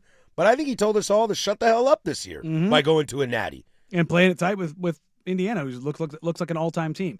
This is adjacent to this. This is from Joe Tipton of On 3 on the college basketball side of things, talking about the transfer portal there. And he says, how early do portal conversations start between coaches and agents? Portal talk starts in November when games start. First 5 games of the year, and you start hearing kids are unhappy or an agent calls saying, this guy's averaging a 20 a game already. He's going to hit the portal. And that's from an anonymous SEC coach. Yeah. Like, the whole idea of, like, you know, doing things the right way. There is no right way. No. There hasn't been a right way in college sports for a very, very long time. It's just now that the money's more streamlined. But but you still find different ways to break the rules. Yeah. We tried to get that guy. Coach, he wasn't in the portal. We still tried. Yeah. You know, like, there's still going to be I cheating. still love the reaction on the desk that day. They were like, What? he wasn't in the portal. They're You like, can't- piece- you can't say that. They're like piecing it together. Meanwhile, Saban's like, I said what I said. And that's what he did. Like, I said what I said. He just kind of leaned into it like, and? What are you going to do? You going to go back and take my titles away from me? Good luck. Good luck. Sport would riot. Oh, God. I think actually everybody would go to bat for him. Yeah, except for Auburn. Even them might do it. I think they... Dude, that Auburn natty with Cam is pretty. It makes their Iron Bowl win that much more special. Yeah, it's Dude, true. The Cam Newton, Nick Fairley natty that's questionable. Maybe more so than any of them. I mean, due to Scam Newton. Yeah. Wasn't he committed to Mississippi State? Yeah. And they found out they offered him like $700,000 or $250,000, and you're telling me he said no and went to Auburn the right way? Yeah. Get out of here. Imagine, this is the conversation I Get always have outta in my here. head. How much money would Reggie Bush have actually made? How much money would Tim If Reggie Tebow is in today's, I mean, Reggie's a $10 million kid. a year? A year. Like, And you Tim find- Tebow is that. Cam Tebow Newton is that as is well. that. Yeah, and you find a way to get Reggie is maybe Reggie, Tebow, Cam, those type of players are maybe Adrian Peterson are maybe the first players you ever try to go into a 3-year contract. Yeah. Like you sign a Luga, Malaluga, Keith like Rivers. those dudes you just Caleb Downs. Yeah. I need you here for 3 years, bud. And you get 7.5 a year. Yeah. With clauses for escalators if you're winning awards. Yeah, and stuff yeah. like If you that. finish top 5 of the Heisman, if you get a college football player, I mean, it's Tom Brady's contract. Again, picture if Khalil Mack had never gone to Buffalo. Without a doubt. Yeah. Was still a top 5 pick. Dude, He Rufio went to Buffalo. Rufio on the YouTube chat is mentioning Vince Young. Yeah. Like, it's not even just like Tebow was a great college player, but the pizzazz around him. Yes. To where Reggie was just electric. Yeah. I mean, for me, and again, this is probably my bias, but I firmly feel this way. I think Reggie Bush would be the highest NIL earner ever. Well, I mean, I've told you 1,000 times. This isn't even has anything to do with your USC bias. I think Reggie's the greatest player to ever play college football. I don't think it's close. I think you can make a very, very easy argument that it's, between him, Tebow, Barry. Yeah, there's a bunch of old dudes that Yeah. are Bo. Honestly, because of the hype around him, I would put Tavon Austin in that conversation because when you think of college highlight tapes, there's no one that is brought up more than Tavon Austin. He's more Austin Rivers, though. Like, the mixtape Yeah. is so crazy I agree with you there. that it's like Austin Rivers might have the best high school mixtape in the history of basketball. Like, legitimately. It's absolutely bonkers, the stuff that he was doing. But I don't know if it would, like, Tavon Austin would have made money. There's no doubt about it. The Austin Rivers comparison, that's pretty spot on. But, like, Reggie was just different. National TV every game. I think that Tebow's 5, Tebow's in that same. that 15. Yeah. I think they're blood on the jersey. They're just the eye black. You'll never see another player work harder. No, and I think those guys sucks to suck in that. And don't get me wrong, those guys made, and that's the whole thing. It's like, look, Tim Tebow's a really nice guy. The stuff he does in after football, amazing dude. If you don't think that money was being wired to Tim Tebow, you are out of your freaking mind. There's no way you win 2 natties and a Heisman and an Orange Bowl and you did it for free. Yeah. For the love of the education. Aaron Hernandez was on that roster. Think about that. You have Tim Tebow's like one of like Pouncy boys too. Oh, the airbag men. Oh, I mean, they are back. Yeah, I mean that's Percy Harvin. That is the Percy that is the Harvin. wildest roster. Major Wright. Yeah, that is the wildest roster that's maybe ever been constructed in college football. Not just talent, but the scale of great dude Tim Tebow down to Aaron Hernandez. Well, that's Urban Meyer. He does it the right way. Right? Does it the right way. You know what? Those are the 2 books I want to read. Herb. And it's Gun to His Head, Herb, and Ed O trying to pull it back. Right. When we come back, let's slide over into baseball. One owner has decided you as fans, yes, you, are idiots. We'll go there next. 105.1 FM, 1080 AM. The new home of the Portland Timbers is the Fan Sports Network. Glasser will serve it in. Gage Garrett's header. And the Timbers have found an equalizer. Every goal, Fernandez! every match of the MLS season. On the Fan Sports Network, 105.1 FM, 1080 AM. The Fan, with select games on our sister station, 94.7 Alternative Portland, the Portland Timbers, and the Fan Sports Network. Now, here's a quick look at Portland traffic. We got a crash on South 5 right as you get to the merge with I-84. Looks like the right lane is blocked. South 5 is backed up from 405. Meanwhile, West 84 is slow and go trip from the Lloyd Center exit over to I-5. I'm Claire Beverly with traffic. Did you know that most people wait 6 or 7 years before they buy a new TV? That's a lot of time in front of one TV. So why not get one of the best sets for the next 7 years, like one of the top-rated Samsung, LG, or Sony models? Too expensive? What if you could get up to $1,000 trade-in for your old set? Who would do a stupid deal like this? Right now, at Video Only, you can get big bucks for your old set as a trade-in and a hot price on the new models. Don't be sorry. Check out Video Only. Dirt and spray. Dirt and spray. There is nothing How high can you get bigger that number? in the next X amount of games for the Blazers.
Y'all want to buy some drugs? We'll get there in about 10 minutes. We are familiar that the Los Angeles Angels of Anaheim still exist. Artie Moreno is the owner of the Los Angeles Angels of Anaheim. We're not going to talk about you picking your nose? We can, dude. Okay. So the camera was left on me in YouTube, and it caught me picking my nose. We're all going to sit here like we don't pick our nose? I do it in one place and one place only. The car. You clip your nails in here, bro. I did do that once. Yeah, man. Yeah, you got a lot. Not a lot of room to talk. Yeah, whoa. Where's my power to cut off your mic? Are we about to shame around here? Is this what's about to go down? I just want to say it happens. It happens. Hell yeah, it does. Everybody picks their nose. That's great. Everybody. Oh, no. Mine's in the... Look, are you kidding me? I'll go like 2 knuckles deep in the car. That's what I mean. Yeah. Again, I got a trash can next to me. I'll just flick them in there. No. Thought I was in a safe space? No. Clearly I wasn't. Cameras are always rolling. Mics are always hot. And guess what? We're talking about Manti Te'o owning the Catfish. There you I go. owned it. There you go. That a boy. See? 10 toes down. We all do it. We all do. Just don't eat it. You want to talk Artie Moreno here? Yeah, let's do it. Artie Moreno, the owner of the Los Angeles Angels of Anaheim. Yes, they are still called that. Ahead of their first spring training game, he said this last Friday. He said, quote, "The number one thing fans want is affordability. They want affordability. They want safety, and they want a good experience when they come to the ballpark. Believe it or not, winning is not in their top 5. I mean, well, see, here's the thing about that, Artie. Remember that thing that you had? It was a Rally Monkey and a World Series. And it was a really cool story. That 0-2 season was really fun. Did they enjoy that? They did. They beat the Yankees in the playoffs to go to the World Series. Was that part of their motivation? I think a lot of those players were probably massively roided out looking at you, Troy Glaus, World Series MVP. That was a fun World Series. I mean, Bonds was about to be the MVP, and they lost. Like, looking back at that. I don't believe Moreno was the owner, though, that year. I'm saying, but those are your fans. Those are your fans. And I think... Remind me again, was maybe the greatest player of all time? Was he playing? Did he play for that organization under Artie Moreno? And Shohei Ohtani? I was about to say he still does. Well, I mean... I know, I'm a Trout apologist. No. I'm not mad at you. Yeah. Do you have maybe 2 one of the 5 greatest players of all time still on your team? Yes. Yeah. Do you have 2 of the top 50 players of all time played for your franchise in the last 3 years? Yes. Add number 3 because who else played there? Albert Pujols. Yeah. And so you're telling me that winning isn't a priority? No, you've made it not a priority by basically fire sailing and letting the greatest player ever walk for free. For free. He did say something. Will the payroll get back to $200 million? Probably. We got to get our TV thing worked out, and we just have to improve the brand. Now, if you were to tell me that, if you were to try to sell me a bill of goods of like, guys, I can't prioritize winning right now. I got to figure out this TV deal, and once we do, $200 million is back on the table. I could listen. I don't like the concept of like, we're going to suck and own it for a little bit. I don't love being You've told sucked that. and owned it for a decade. That's true. Mike Trout's been in the playoffs once. Dog, that means the tweet lives forever. Shohei Ohtani pitched 8 innings of shutout ball with 11 strikeouts, hit 3 home runs. Mike Trout went 5 of 6, 3 home runs at 8 RBIs, and the Angels lose 9-4. And it's like it's a stat that Tungsten Armo Doyle has only done. It's like what are we doing here? New MLPA executive director Bruce Meyer spoke to the Athletic Sam Blum, and he said, quote, "Let's just say players took notice of it, and we took notice of it too. The bottom line is players are competitors. They grew up competing every day. They go out and they try their hardest to win every game, and players want to see owners doing the same thing." 2 words. Salary floor. Yeah. My only concern with salary floor, and I know we'll spend a ton of this, is players getting paid that don't deserve it just to get to the floor. Well, then make better choices. Yeah. If you have to do that to make the salary floor, guess how you're running your organization? Poorly. Yeah. And here's the thing. If you need to get your TV money sorted out before you can get in, get out of ownership. Because I guarantee you, even though they're the second-rate team in L.A. or Anaheim, however you want to do it, If that team goes up for sale, do you think there's going to be a shortage of people who have the necessary funds and money to buy that team? I just can't imagine like living in a world where I own a team because I have the money to. Now, owning a team would be so cool. Sure. I think for me, it'd be one of the coolest things possible, if not the coolest thing. I don't know how I could think I was cool by owning a team and it sucked and I was a big part of it. Ask John J. Fisher. If I'm Fisher, like, if I own the A's, that'd be dope, dude. Ton of history, great colors. Great uniforms. A litany of players that are in the Hall of Fame that represent that brand. And you're going multiple successes. You're going to Vegas. Like, there's a lot to be happy for there. But you're just like, yeah, I'm cool. I own the A's. And everybody's like, dude, the A's suck, man. In fact, aren't you the reason the A's suck? Like, I know billionaires love billionaires, but when you go to the owners' meeting, like, they all look around. Does Hal Steinbrenner look at Fisher and be like, what a loser? Oh, yeah, I think they all do. Yeah. I think every Major League Baseball owner looks at John J. Fisher and is like... Magic looks at Artie Moreno. He's like, bro, you're in L.A. You're a loser. Again, everyone's like, well, they're the secondary team in there. The richest owner in sports in the world. Cool, man. Owns the secondary team in L.A. with the Clippers. Do you know who the secondary team is in New York? That's the Mets. Yeah. And they had the #1 payroll last year. Ta-da! Now, the Yankees are still better than them somehow. Yes, sir. But you can be the secondary team and still push for it. In those two markets, you can. And Look, man, the majority of my life, the Chicago Cubs were ass. Yeah. And the White Sox were solid. They had Frank Thomas. They won a World Series. And their owners sucked. And Reinsdorf sucks. And they sucked. He sucks. He currently still does. And I've seen them win a World Series in my lifetime. Now, the Cubs have turned it around, and those roles have reversed because the White Sox are so bad right now. Although, side note, be aware. Get bad. Of the professional sports, I believe baseball has the worst owners. Collectively across the board, yeah, yes. I agree. Like, it has some really good ones. Oh, don't get me wrong. They have some, great really good ones. Get them out. I know. John Stanton up north in Seattle, they don't love him. No, get them out. They don't love him. Get these, old curmudgeons out. Not just that, the broke boys. I know it's funny me calling somebody who's worth $1 billion broke, but I'm talking about like the people who don't want to spend. Get them out. Look, Hal doesn't spend the way George did in New York. They still, but Hal still really gives an S about the Yankees. And they spend. I mean, Aaron Judge, how much is his contract? Dylan. It's a lot. And so you don't have to be. And remember again, Yes Network, does it bring in a lot of money? It brings in a lot of money. Does that bring in a lot of money into the entire league? It brings in a lot. What of is money. a John J. Fisher bringing into the league?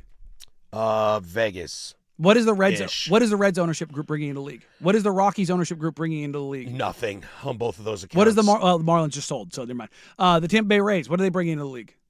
Potential relocation. Yeah, like just go down. Everyone's the excited. list. Like, can I get the Rays? Yeah, just go down the list of teams that are not bringing competency to the league. Like, everybody's mad at the Dodgers. Like, you don't have to spend $1 billion, but you could maybe spend more than $60 million. John J. Fisher. Yeah, I mean, my Guardians, they spend like $45 a year. $45 a year. Wild. Y'all want to buy some drugs? We'll go there next. Buying school with drugs? You can't do that, man. There's Casey with sports. Now, from the George McCoy and Warren Allen Sports Desk, a Sports Center update on the Fan Sports Network, 105.1 FM and 1080 AM. This Sports Center update is brought to you by Big's Chicken. Try their smoked and fried wings, tossed with a perfect dry rub and served with a trio of killer sauces. Menus at bigschicken.com. First on the Fan, your Portland Trailblazers dropped one against the Minnesota Timberwolves last night, 124-121. 7 Blazers were in double figures, but it was Ant Edwards and Jaden McDaniels from Minnesota who combined for 63 points to beat the Blazers down the stretch. Blazers will start a 5-game road trip starting with Chicago tomorrow at 5 p.m. An update on Shaden Sharp as he will be sidelined for 4 to 6 weeks after he's been diagnosed with a stress reaction of the left fibula. Sharp has already missed the past 6 games, and further imaging revealed the stress reaction that will keep him out of the lineup for the near future. Oregon Ducks men's basketball will host the Wisconsin Badgers inside Matthew Knight Arena at 8 p.m. tonight. The Ducks are coming off of a win over USC, but it's the Badgers who come into the contest as 4.5-point favorites. Over to the NHL as Pittsburgh Penguins captain Sidney Crosby is set to miss at least 4 weeks after he has been moved to the injured reserve after sustaining a lower back injury during the Canadian men's national team run for the silver at the Olympics. We are just one day out from the on-field drills of the 2026 NFL Combine. All of the on-field workouts will kick off officially tomorrow, starting with the defensive linemen and the linebackers, taking us into Friday where our defensive backs and tight ends will get their time to shine. For more sports scores and stories in 30 minutes, I'm Casey Smith from the George McCoy at Warren Allen Sports Desk. Hurt and missing work? Insurance companies acting like jerks? Don't call your mom. Call George McCoy at warrenallen.com. The Fan is live on YouTube and Twitch. And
getting higgy with it. I mean, that's why I wear short shorts. I mean, them legs, bro. Like, Coming up next, Web Gems, everybody's favorite. We'll get to that in about 15 minutes here.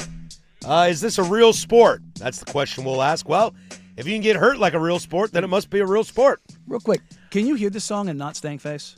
Oh, dude. I mean, this is my Outcast album. ATLians is my Outcast album. Cooler than a polar bear's toenail. Although this is the stankiest stank face album I think that exists. You can't, if you are of our age, you cannot hear this and not immediately curl your lip and nose. It's just not to be confused with the masterpiece that is also Aquemini. But ATLians is where I live. Oh no, both absolute bangers. I think my best friend, we're heavy Outcast listeners. At least we made each other heavy Outcast listeners. It was one of those things like, hey man, I hope you like Outcast because I listen to a lot. And my buddy was like, I hope you like Outcast because I listen to it a lot. Perfect. I think he's a Southern playalistic Cadillac funky music guy. I'm an ATLians, but we both agree that Aquemini is the most underrated. Yes, 100%. You worked at bars. I don't know if you were adjacent to the club life in this. Is there a more terrifying song if you work in a bar / club, if you are a bartender or a bouncer and Nuck If You Buck comes on? It's just like it's just you like. There's gonna be a fight. Yeah, there's gonna be a fight. It's like when Party Up in Here starts playing. Yeah, it's just. Or it's like when Sweet Caroline starts playing, and I'm terrified that some 24-year-old drunk white chick is about to throw up somewhere. Yeah. Sweet Caroline. Danny, you found this story out of Bradenton, Florida. IMG Academy. Home to one Anthony Simons. Agreed to pay a $1.7 million fine for accepting tuition fees for two students whose parents are linked to Mexican drug cartels. Oh, weird. Tell me about IMG Academy real quick. So it's because I'm like aware, but I don't really know what it is. It's a continuing education academy, high school. I can play basketball and don't have to go to school. Quasi thing, yeah. And they've gotten huge into high school football. Okay. IMG Academy has become an absolute powerhouse. Were they mostly basketball for a little bit? They kind of started like Bishop Gorman in Las Vegas is very much the same way. Bishop Gorman was where Zach Collins went. Like they are a basketball school. And then the Branch family came along, and they were Bishop Gorman football players. Now Bishop Gorman, like you don't. Las Vegas is kind of weird when you talk about high school football in the sense of like it's 11 billion degrees outside. Dude, so no kidding, man. So like you have to almost have money and have indoor facilities because practices and games are kind of a nightmare. Even at that time of year. So like these private schools come out. And the same thing with Florida. I mean, like if you're, Florida's great for high school football and all those things, but it's also when you've got money and you've got indoor facilities and you've got training centers and all those kind of things that come with it.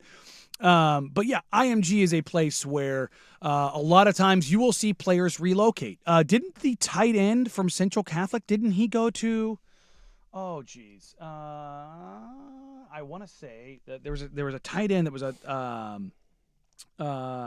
transferred from Central Catholic. Yes, his name was Riley Williams. Yes, Riley Williams was like the number 2 or number 3 tight end in like the country. He's at Oregon State now. Yeah. Hello. Yeah. But he just transferred there. Was he at Miami? From Miami. Miami, yeah. Weird. Went from Oregon to IMG to Miami. I've got some notable alumni from IMG. You have J.C. Latham, offensive tackle, who currently plays on the Tennessee Titans. He was a first-round pick. Evan Neal plays for the Giants. 9 himself, J.J. McCarthy.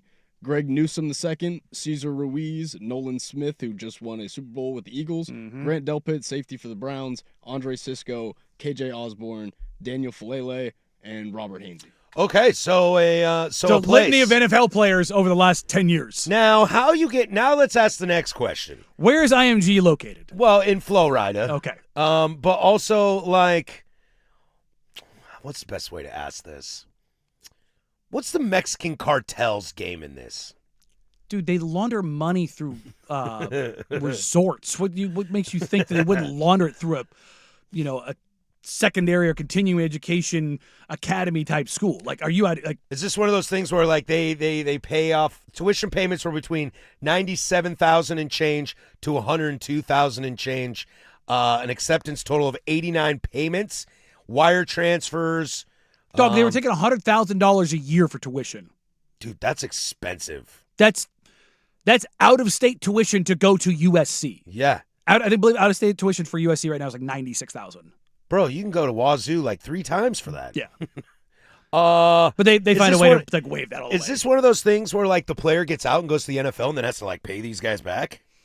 No. Are you now mixed up in the cartels? I think they're just probably just pushing some money around. There's laundering. Not only that, like if you're the school, do you want to tell them no? Yeah. No. I am not telling excuse me, Mr. Mexican Principal. cartels. My kid's going to school here. Sir, I don't think we can. Hand on shoulder. My kid is going to school here. Yeah. Do you think that this conversation went any other way? You know what I mean? Yeah, I don't really want to. All of a sudden, Pablo's showing up at somebody's doorstep at 3 o'clock in the morning on the Ring camera. You don't hear from him. You don't ever see him. You just see a shadowy figure appear on the Ring camera outside the principal or the admissions officer's door. And then maybe nobody ever sees you again. You know what I mean? Like, you don't. Noah folder ends up on the windshield type business. I'm staying poor, man. Yeah. That's my plan. I'm staying poor. It's one of those, like, look, that it's IMG Academy. No bitch.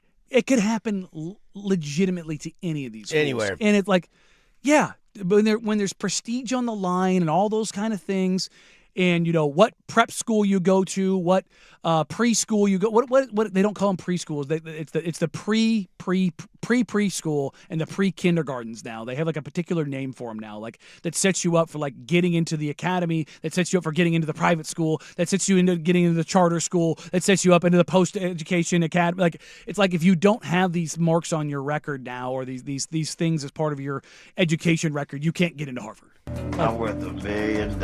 Yeah, like it's like, but it's all of these things that like lead into this, but it's also like, meh. But yeah, these guys, the parents were flagged by the government as being directly linked to and helping facilitate and manipulate financial records. This article mentions the U.S. Treasury Department, the Office of Foreign Assets. Let's see, there was another one. The Foreign Narcotics Kingpin Sanctions Regulations. The acceptance of the total of... The DTO, the Drug Trafficking Organization. Yeah. That's a lot of law. Here's what got them... That's a lot of 5-0, man. This is the line. This single paragraph is like, oof. The acceptance of the total of 89 payments. That's Mark 1. Involving wire transfers, third-party individuals in Mexico, Part 2, in violation of the Foreign Narcotics Kingpin Sanctions Regulation. Strike 3, you're out. Yeah, I wonder, can they shut down IMG? They could, but they won't because, I mean, they're probably using them to watch other people. I'm sure old Governor of Flo Rida will bail out IMG anyway. I mean, they were ordered to pay $1.2 million or $1.7 million in fines. That's a big fine. Bro. That's a lot of money. Oregon State won't even pay their coach that. Boy, you're just going after them, aren't you? Look, man, the more I dig into it, the more I talk to people down there and around things. Don't take me with you. It is, look, Casey, I do not wish ill will on the Beaver Nation. I don't. I went to Beaverton High School where we were like Oregon State adjacent, same colors. We stole their mascot. Go Beavers. I think they got hit with a cease and desist because it was like cut and paste on our uniforms. But like, I've always been a Beaver guy. I've always wanted Oregon State to be good. Like when I was in high school, Dennis Erickson was down there, and you had Steven Jackson, you had Ken Simonton, you had the dudes that were out there were fun. Ocho and Husmanzada, like it was fun. Like I love those teams. I'm just saying, between the last couple days of you and Oregon State and last season of you and Oregon, bro, they're gonna kick you out of the state. Make you come to my neck of the woods. But which you can openly talk trash about the Huskies. We're all cool with that. Totally fine with that. But my whole point of this is I'm not doing this because I hate Oregon State. I don't do it because I hate Oregon. Like Oregon's doing well. Like I want Oregon State to do well, and everybody that I talk to that has an ear to that organization or to that education, that school is crying out, it's so much worse than you think. It's like, it's not 1, it's not 2, it's not 3, it's a pile of people down there. But they aren't funneling money for cartels. At least they're not doing that. Well, that we know of. I guess you could say that about everybody, yes. At least that we know of. I'll tell you what, if Wazzy wants to funnel some money, I'm okay with it. Yeah, don't get caught. I'll turn a blind eye. It's it's a different kind of bag man. Yeah. When we come back, it's Web Gems. Is this a real sport? Well, if you get hurt like a real sport, then maybe it is. That's next. 105.1 The Fan.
All right, this Web Gems, everybody's favorite. We do it every single day at 11:45. Coming up in the Big Nooner, we'll dive back into this Shaden Sharp injury. What does the offense look like going forward? Because whether you want to tank or not tank, there's still games that got to be played.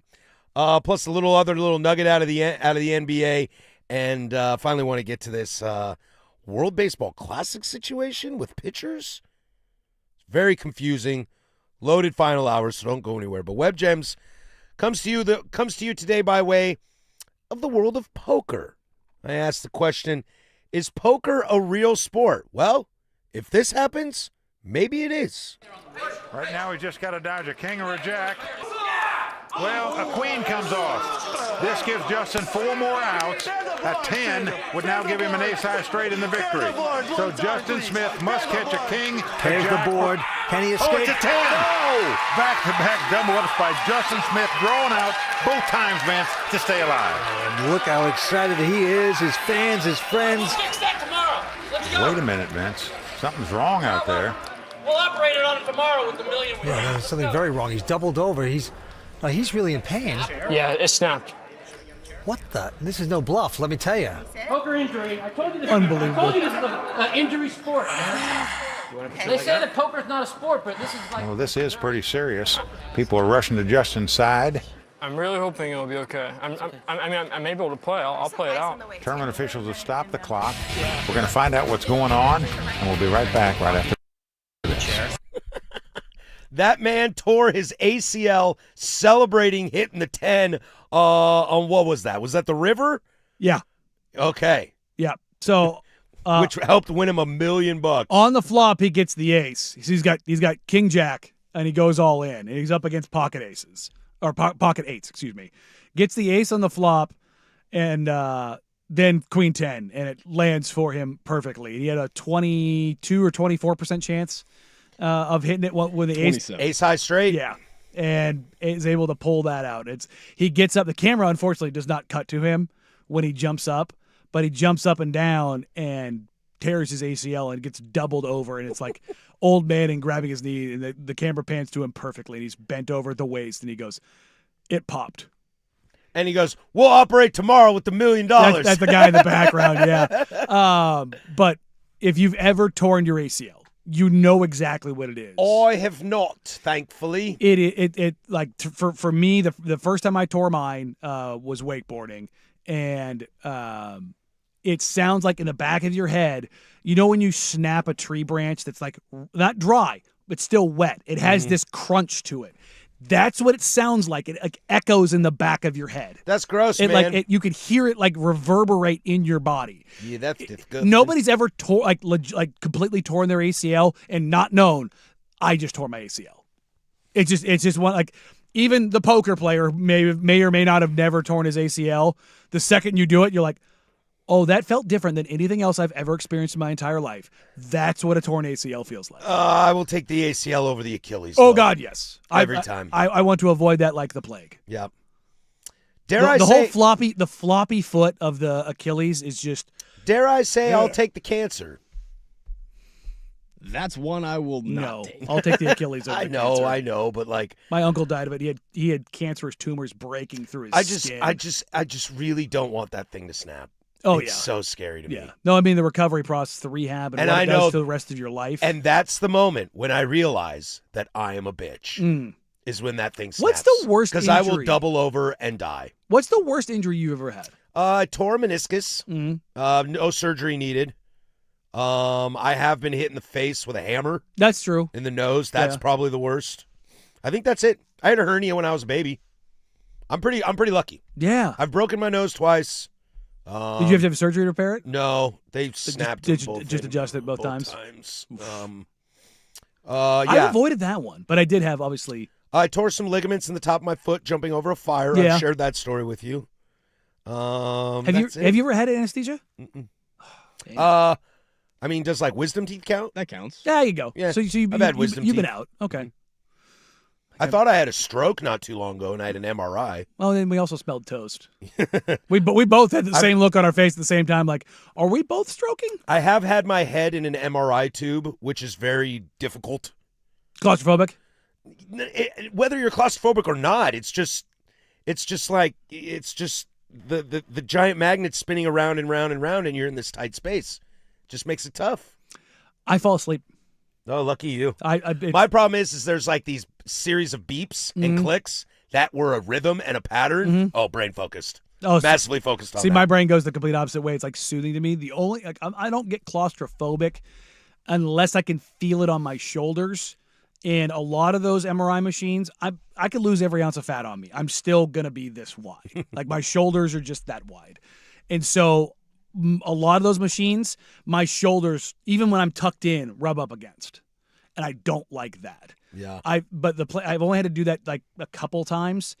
The what they call it, open advanced MRI, like those, like that's what I get all the time now. So it's like the big open box, like that's fine. But when I went through survival school, they had the simulated torture, and they put you in boxes and they smash you in them.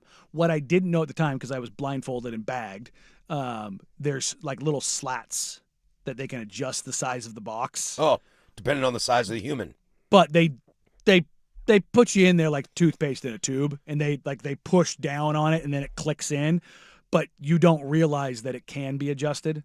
So you're just thinking you're in there like that. And let me tell you right now, not a comfortable position to be in. And I don't know how long I was in there for, because I was freaking the F out.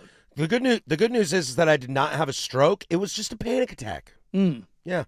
Stress-induced panic attack from my previous job. Oh. Those are never fun. No. I thought I had a stroke. No, just a panic attack. I've never had one of those. I remember it. Yeah. I know what it felt like. It's kind of a room closing in kind of feeling. Yeah, I've never had one of those. Well, and for me, I stopped talking. Everything, I tried to talk and I couldn't. Just nothing worked? Nothing worked. Oh, that's weird. For like 3 seconds, that felt like 10 minutes. Oh, yeah, I'd imagine. And then I stopped and I was like, did anybody notice that? And they're like, yeah, man. You stopped Are you okay? You good? Me, I stopped mid-sentence. Yeah. Yeah. No bueno. Let's get back into the big nooner here. The story of the day, Shaden Sharp out for most likely this season with a stress reaction in that left leg. Let's talk about what this offense is going to look like, what the future of this team looks like coming down the stretch. And does this spell big changes in the offseason? Is this the last time we're going to see Shaden Sharp in a Blazer uniform? We got tons of questions. We'll get to more of that next. Final hour, 105.1 The Fan.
Now, from the George McCoy and Warren Allen Sports Desk, a Sports Center update on the Fan Sports Network, 105.1 FM and 1080 AM. First on the Fan, your Portland Trailblazers dropped one against the Minnesota Timberwolves last night, 124-121. 7 Blazers were in double figures, but Anthony Edwards and Jaden McDaniels combined for 63 points for Minnesota to beat the Blazers down the stretch. Blazers will start a 5-game road trip starting with Chicago tomorrow at 5 p.m. An update on Shaden Sharp as he will be sidelined for 4 to 6 weeks after he's been diagnosed with a stress reaction of the left fibula. Sharp has already missed the past 6 games, and further imaging revealed the stress reaction will keep him out of the lineup for the near future. Oregon Ducks men's basketball will host the Wisconsin Badgers inside Matthew Knight Arena tonight at 8 p.m. Ducks are coming off a win over USC, but it's the Badgers who come into this contest as 4.5-point favorites. Over to the NHL, as Pittsburgh Penguins captain Sidney Crosby is set to miss at least 4 weeks after he has been moved to the injured reserve after sustaining a lower back injury during the Olympics. The 38-year-old missed Canada's semifinal win against Finland and was not available for the gold medal match as well. We are just 1 day out from the on-field drills of the 2026 NFL Combine. All of the on-field workouts will kick off officially tomorrow, starting with the defensive linemen and the linebackers. That will take us into Friday, where our defensive backs and tight ends will get their time to shine. And for more sports scores and stories in 30 minutes, I'm Casey Smith from the George McCoy at Warren Allen Sports Desk. Hurt and missing work? Insurance companies acting like jerks? Don't call your mom. Call George McCoy at warrenallen.com. The home of dirt and spray.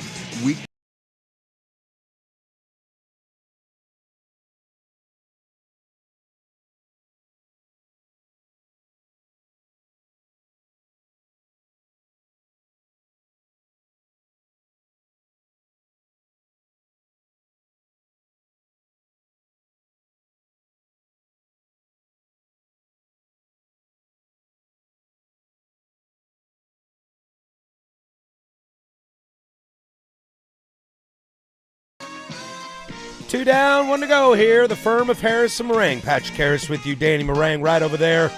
Thanks for being a part of our day. We're happy to be a part of yours. After us, we'll toss it over to Duck Insider from 1 to 2, and then the Fan Happy Hour with Luke Anderson from 2 to 3, and then, babe, you know what I'm going to say. It's prime time. Isaac and Suk, #1 show, Portland sports leader for a reason. From 3 to 7, take you all the way home. Finishing up 13 hours live, local, continuous, regional sports talk radio. A lot to get to this hour. Tarek Skubal is in the news about the World Baseball Classic. I want to get to this Tari Eason, Vince Williams thing the other night in the NBA, Danny. I don't know. Oh, you saw it yesterday, that when Vince Williams tore his ACL. Oh, man. There's some repercussions of that I'd like to get into and see if there's a way we can figure out how to solve this. Because you're talking about potentially wrecking someone's life. Yeah. So we'll get to that in a minute. Yeah. But let's get back into this of the big news of the day. It kind of broke yesterday. What was that, 2 o'clock, 3 o'clock, something like that? Yeah, right was on when there. you text me? Yeah. That Shaden Sharp has a stress reaction in his left leg on the fibula. Precursor to a stress fracture. Which is a precursor to a broken bone. Yes. And he has been shut down for the next 4 to 6 weeks when he will be reevaluated again. I think we can read between the lines. No more Shea for the rest of the year. There's a lot of questions here, and we kind of spoke in the first hour about the concept of tanking, whether you are intentionally tanking or if this team is just going to lose a lot of games. If you are Tiago Splitter, I almost said Terry Stotts. If you are Tiago Splitter and you are Drew Holiday running the offense of this team, where do you go in the offensive category? What are you searching for? Because you can't tell me that I'm hoping Tumani is going to hit 9 threes in a game or that Chris Murray's going to get a start and knock down his first 6 shots. If you're talking consistency, Danny, if you're talking what our identity is and what our concept is, it can't all go on Jeremy Grant. Now, a lot of it's going to have to be taken up by Jeremy Grant. How do you approach this offense with 50-plus points on the bench when Denny cannot play? I mean, this is the thing that I asked Tiago Splitter about when he started getting guys back, and you're finally getting You're healthy. getting excited. Yeah, you're like, I asked him, hey, is your identity going to kind of go back to what it was in the beginning of the season, playing more aggressively, playing faster, getting out in the open court? And the answer then was like, yeah, that's kind of what we want to get to, but we got to get that pace back. Because the reason people the reason they slowed down was because their efficiency was so bad. If you add more possessions to it and your efficiency is not good and your opponent's efficiency is better, guess what ends up happening? You get your teeth kicked in. Yep. So you have to slow the game down to a crawl, and you have to play in the half court. And this team is not a team that is good in the half court. And in theory, with the 50 potential points being missed by these two guys out, because Denny is still a giant question mark right now. And Denny was a giant question mark going into this. Was Shaden done for the year? I feel like that makes Denny even more of a question mark. And not from his play, but from his availability. Because the big thing that hangs in this, that we talk about all the time, that everybody talks about, is the Dundon thing. We don't know what he's going to do. We don't know what his internal conversations are. We don't know if he sits here and says, okay, Shaden's done for the year, shut him down, shut down Denny, find a reason, let's move on. We don't know what he's going to do. But this team's got to go out there every night. So is the idea, Danny, even though the half-court offense has not been good, is to still slow it down and try to live in that world? I mean, I think you don't have a choice, right? They don't have a choice. The Trailblazers have the worst half-court offense in the league. I was just pulling it up. Their points per play, league average is 97.7 per 100 possessions. Okay, the Blazers are at 92.4. For context, Denver's the best half-court offense in the league. They're at 105.3. That is 13 points per 100 better. Okay, what happens if you play faster? Do you think your number gets better? No. Or I should say, not just say play faster, but play with more possessions. You have a better opportunity. Let's say you have a good shooting night. Mm-hmm.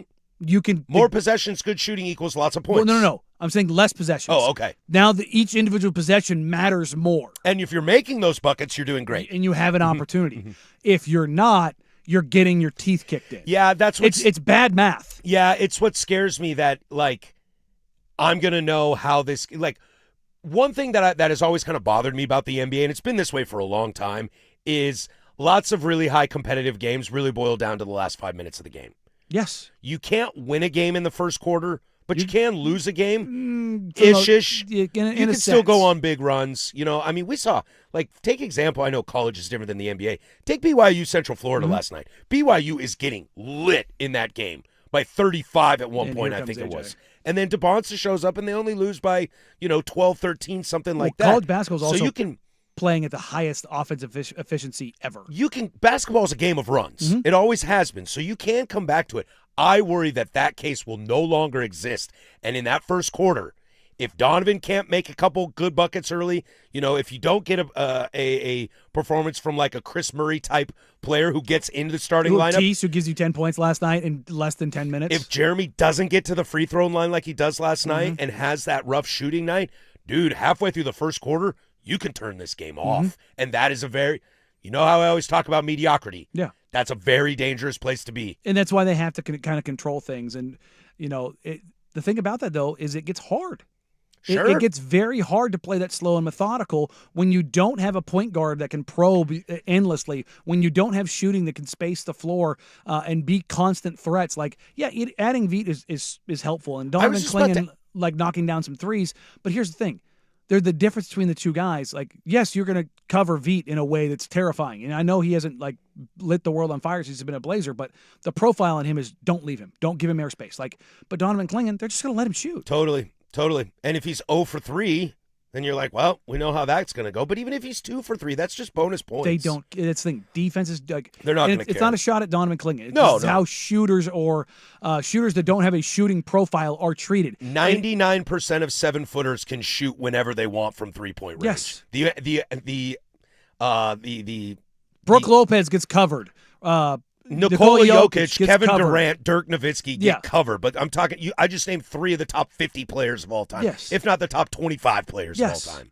Chet Holmgren. Exceptions to the rule. Sorry, that's what I was looking for. Is not going to be covered endlessly out there. Evan Mobley is not going to be covered continuously out there. Wemby is not going to, how you cover Wemby is good luck. But like, it's so if you don't have that, you don't have shooting to begin with. You're playing fast is going to put you, and also this is the most turnover prone team in the league. And what happens when you play fast? We've been talking about turnovers at length the last couple weeks. So, but what you have to do is you have to take better care of the ball because possessions become more valued. There's a slider that moves everything around. If you're playing slower, the efficiency has to go up because if efficiency doesn't go up, the math has to even out somewhere. And so it means you need to knock down threes or get to the free throw line or turn the other team over more. But here's the thing: when you're playing in the half court, it's harder, which means you have to work harder. You're not getting as many easy opportunities. How does that directly impact your defense? Well, if you have to work harder on offense and you have to work harder on defense, you're just going to gas out. And you get tired. And that's the thing is like there's all these things you have to try to manipulate, and it becomes very, very, very difficult when your personnel become more limited and your avenues of attack become more finite. Could you live in a world with Vít Krejci starting some games?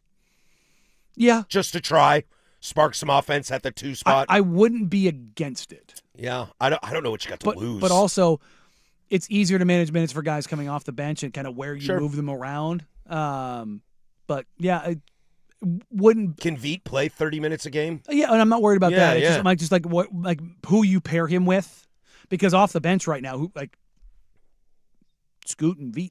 That's it. That's why you see Chris starting. Mm-hmm. I'm going to ask the question when we come back. The future of Shaden Sharp. I'm just going to ask it. Okay. All right. 503-864-6326 or the YouTube chat. Is this the last time we see Shaden Sharp play for the Blazers? I'm just going to ask it. That's next. 105.1 The Fan. Are we both stroking? It's time.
We'll stick in the league here in a moment as we'll get to an ACL tear and what that could do to one man's entire life.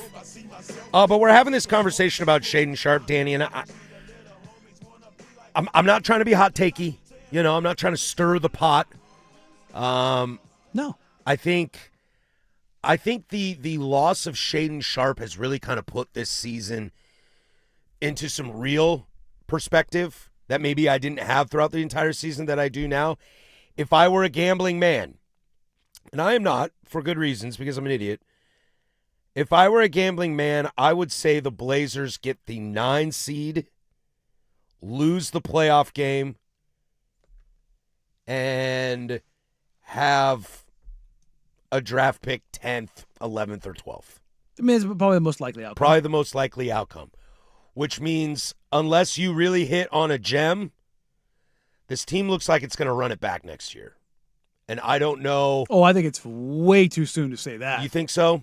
Yeah, I guess summer's not here. I guess I mean it more like I guess this is my fan feardom talking right now. I know Dame will be back, so that will be a big plus for the team as well.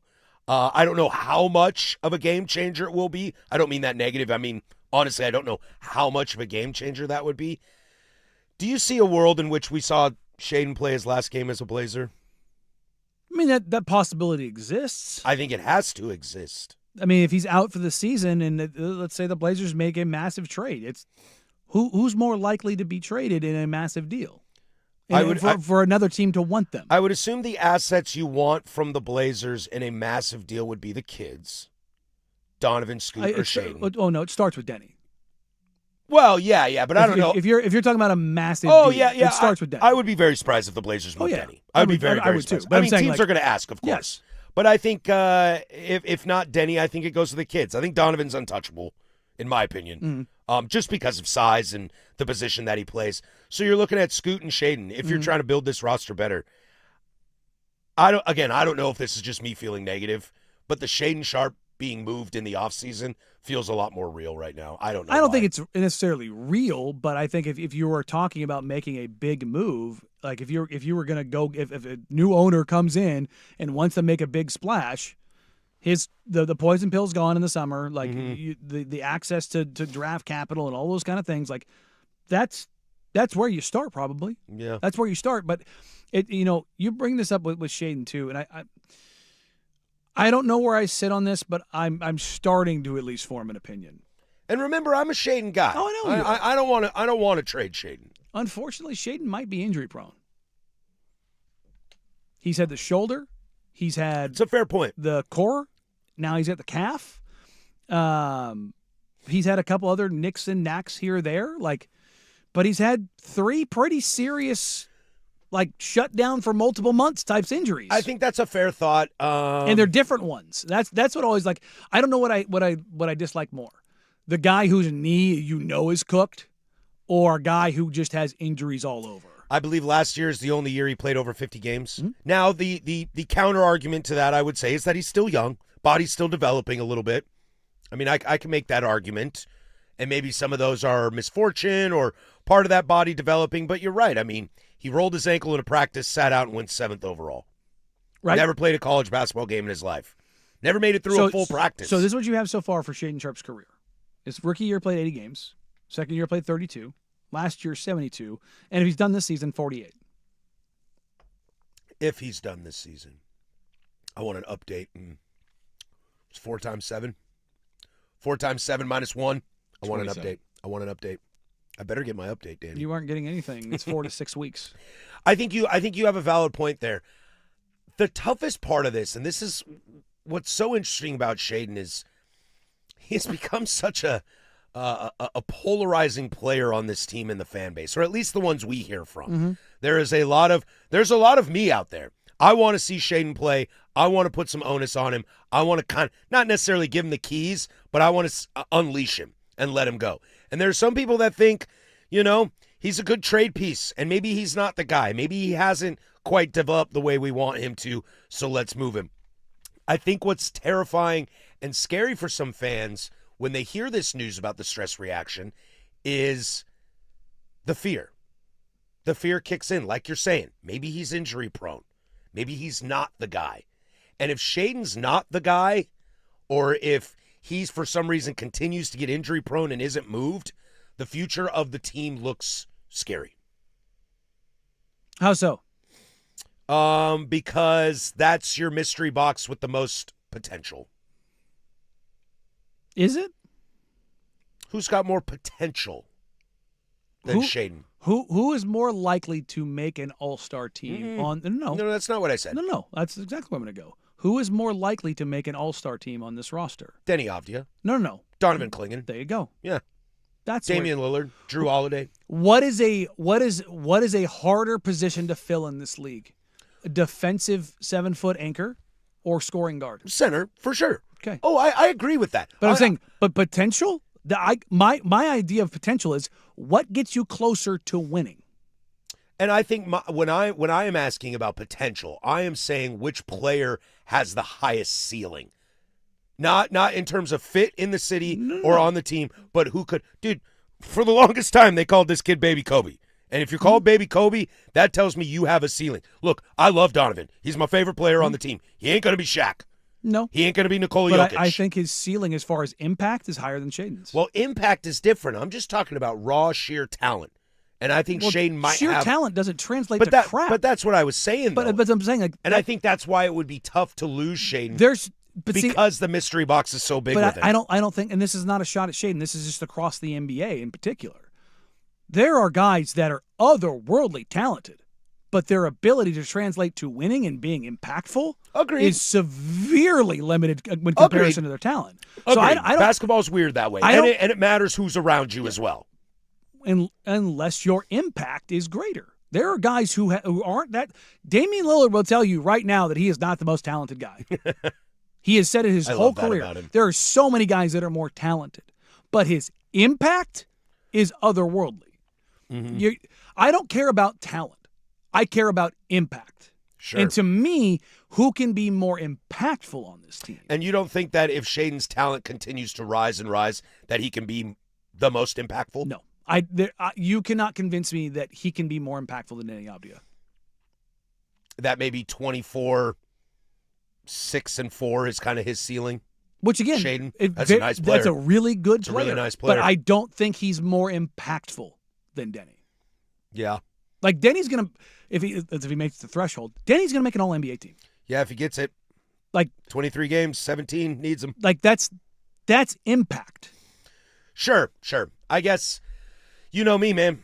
You just love Shaden. I like Shaden. Yeah, I think it's part of that too. And I'm always curious, the 22-year-old kid, what does he look like in 3 years? Mm-hmm. If that talent continues to progress, can that talent turn into more of an impact? Because I agree, impact you're talking value. Andrew Wiggins is incredibly talented. Yes.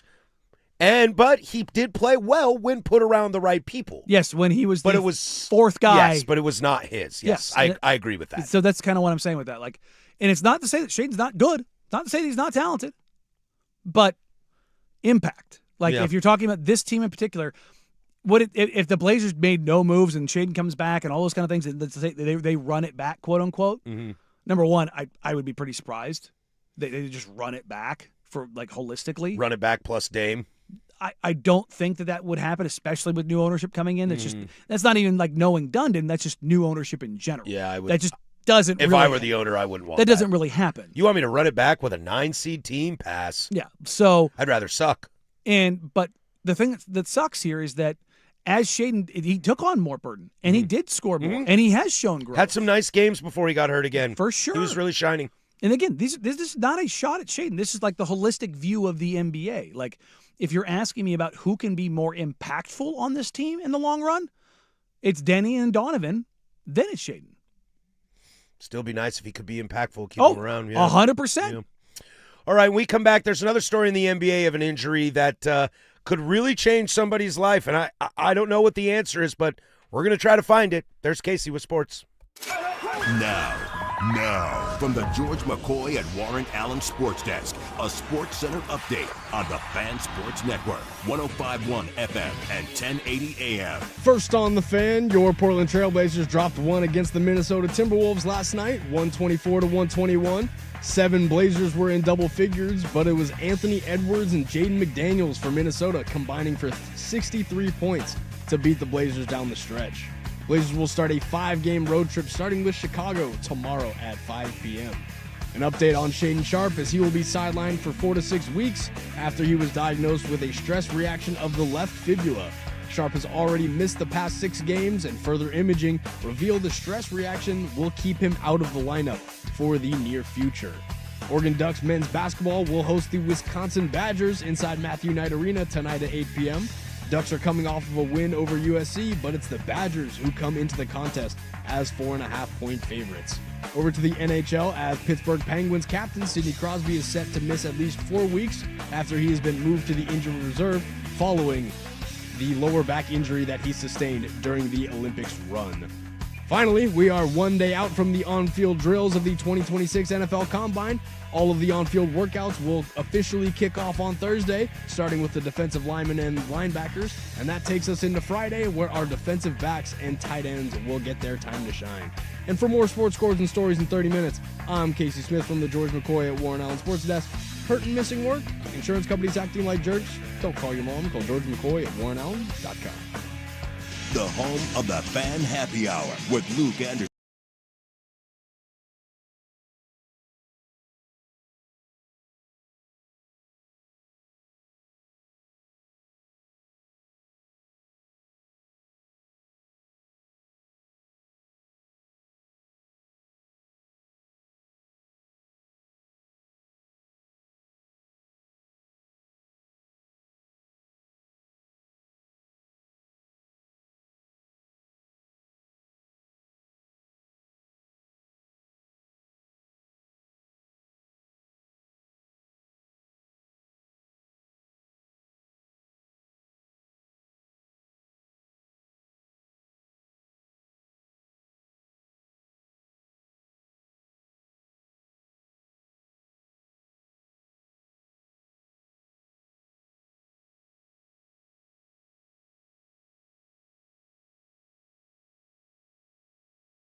Closing arguments coming up here to send you on your way home, just like heaven.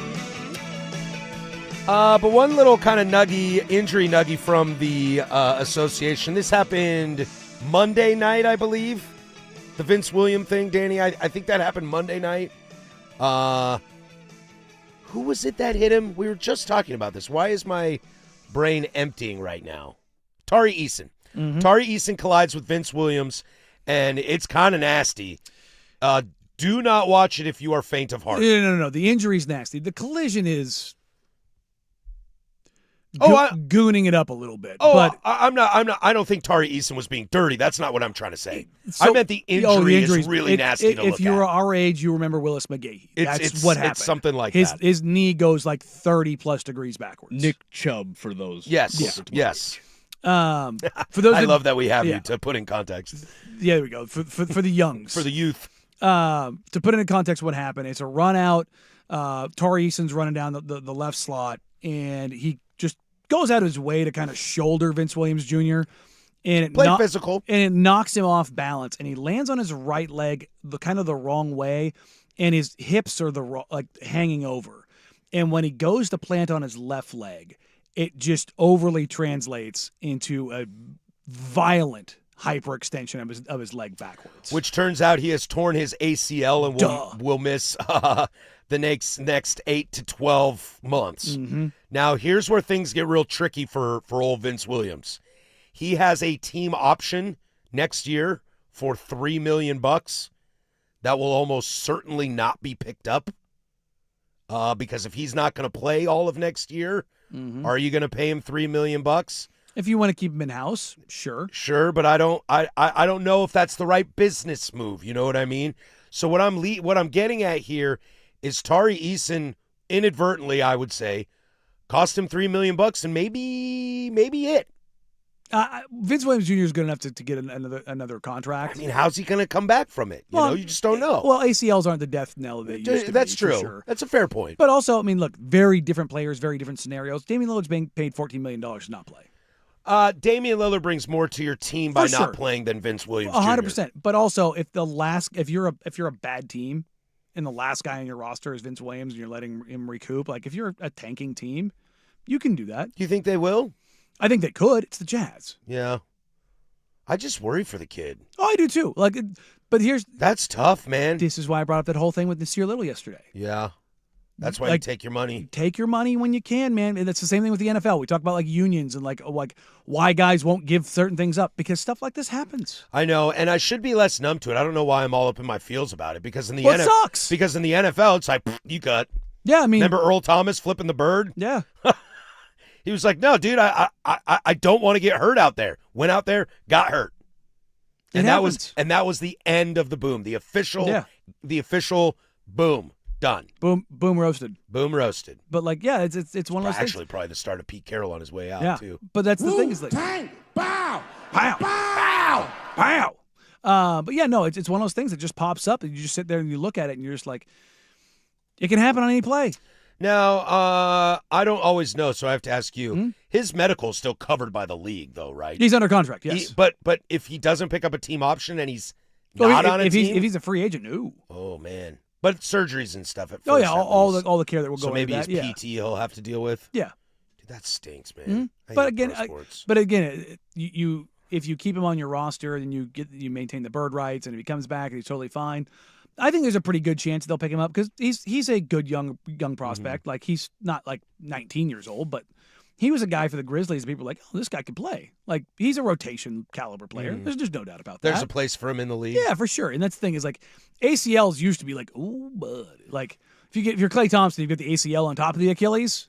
He's had 2 ACLs. Well, different knees, but I'm saying you got one leg that is an ACL and an Achilles. Yeah, that's a different story. We all know Kobe. And the Achilles went and he went. And that's the thing is but ACLs used to just be running backs ACL. Sean Livingston is the perfect example of that. Yeah, I mean his leg was, but that was they're gonna amputate. But compound fracture as well. Yeah, that's he broke everything, destroyed it. His whole leg was just Lindsey Vonn. Mm-hmm. Lindsey Vonn has said if her first surgeon wasn't there, the guy that she works with, there was a good chance that she would have lost her leg. That's how devastating that injury was. Oh, God.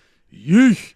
But and I hate seeing this for guys, man. It's so brutal. It's like, it's why when you get the security of that guaranteed deal or the guaranteed money, particularly like in the NFL, you take it, man.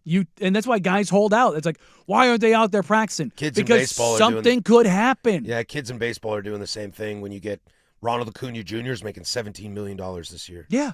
Vladdy is making Julio. 50. Julio, very team friendly. Because it's still life-changing money. Yeah, it's still, and it's guaranteed contracts. And how many injuries has Acuna had? A lot. Both knees. That's you know what? Go ahead. Where's the pen? He's got an MVP, but both knees. Yeah. So you make those trade-offs. He's still got, what, $150 million? Yeah, he's going to make a lot of money. He's fine. He's going to be a free agent at Young, too. Yeah, so if his body holds up, he'll be able to make a lot of it back. Yeah, and I know Dame spoke about this at the All-Star break, not wanting to be like the voice of Achilles Nation. Yeah. But, I mean, we'll see. The Tatum thing scares me if I'm a Jason Tatum guy. I keep talking about March 1st, and he's like, no, there's no date. There's no timeline. But we'll see with Hallie and Dame. I mean, two different style of players, two different ages. If both of those guys come back and seem fine, we could see the ACL of old be the Achilles of now. You know, that could be a real thing. I mean, look, Tommy John used to be the ender of careers. Now you're still out for 18 months. 18 months, 12 to 18 months. When you come back, now you've got a bionic arm. It's stronger. It's true. So, yeah, I mean, it's like, DeGrom's had it twice, and he can still throw heat. And he's 35 plus. Yeah. So, like, you can see, like, again. Verlander escaped it forever and had it at 37, I think. And it's given him 5 more years. And he just signed with another team. Yeah. So, it's one of those things where it's like the advancements and then how things evolve, that they can definitely change. Like, ACLs, I mean, Adrian Peterson, I think, is probably the hallmark of the ACL. Like, 6 months later, he's out there backpacking a team. Make it make sense. One of the most freak players I've ever seen in my life. But also, the guys in these leagues, guess what they are? Freaks. Freaks, yeah. So, when we come back, closing arguments to send you on your way. Portland sports leader, the Fan Sports Network. It's time for Easy Play, brought to you by Home Z, making home improvement easy. Board, his numbers are better in terms of percentages, in terms of everything. Oh, my goodness. That's the guy we're talking about. That's now 200 made three-pointers. That is Con Knipple. He is the fastest player to reach 200 three-pointers, hitting the mark in just his 58th game. He was also the fastest player to reach 100 threes. Boy, the kid can shoot. I love watching him shoot. This Easy Play brought to you by Home Z. Use Home Z's online calculator to estimate your project instantly. Make it easy. Call Home Z. That's HOMZE. HomeZ.com.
All right, that's going to do it for us here. Closing arguments brought to you by Leskin Law. Visit leskinlaw.com for more information. Coming up on tomorrow's program, we got a lot of NFL to get to. There's a new play caller in Denver. The offensive line situation in San Francisco getting a little dicey. More movement on Kyler and Tua, plus we will get to that Tarek Skubal situation. 10 toes down on a Thursday. We always love that. And the Blazers will start a 5-game road trip. Love it. Yeah, it should be a fun little Thursday show, you know. Should be a nice little Thursday show. We all always love a good 10 toes down. Let's see here. Cleaning up some duty here. Danny, who's your MVP right now? Is it Wemby? I want to say yes, but his game threshold is going to be so close. I'm looking at it too. SGA's got to play 16 of his last 22.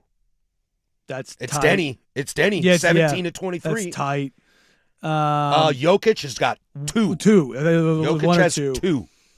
I think it's going to be Cade because I think they're going to get number 1 seed. And that's going to piss me off, Danny. You know that's going to piss me off. And I said, when we started talking about that at the start of the season, you kind of brought that narrative up. I go, it all depends on games played threshold. I know, and I didn't. Because for me, it was Jokic and Wemby were going to be the guys. I know, and I wish I would have thought about that when I made that statement, because then I probably would have gone up to A and put that bet down right now. Because the two most impactful guys on the floor every given night in the NBA. Offensively, Nikola Jokic. Defensively, Victor Wembanyama. Mm-hmm. What Jokic has over Wemby offensively is very clear. Mm-hmm. But the gap between Wemby and Jokic offensively is nowhere near the gap defensively. Wemby and Jokic defensively. Sure. And then you get SGA thrown in there of a guard play. I think Jaylen Brown's been severely underrated this year. Jaylen should be a top 5 finisher. There's not a doubt in my mind. He's been phenomenal. He thinks it, and I think it too, that he's probably the best two-way player in the NBA. No, Wemby. Yeah. It's Wemby. God, I hate this, dude. It's like when I try to talk about, like, so-and-so's the best baseball player, and you're like, no, it's Shohei. I'm like, damn it.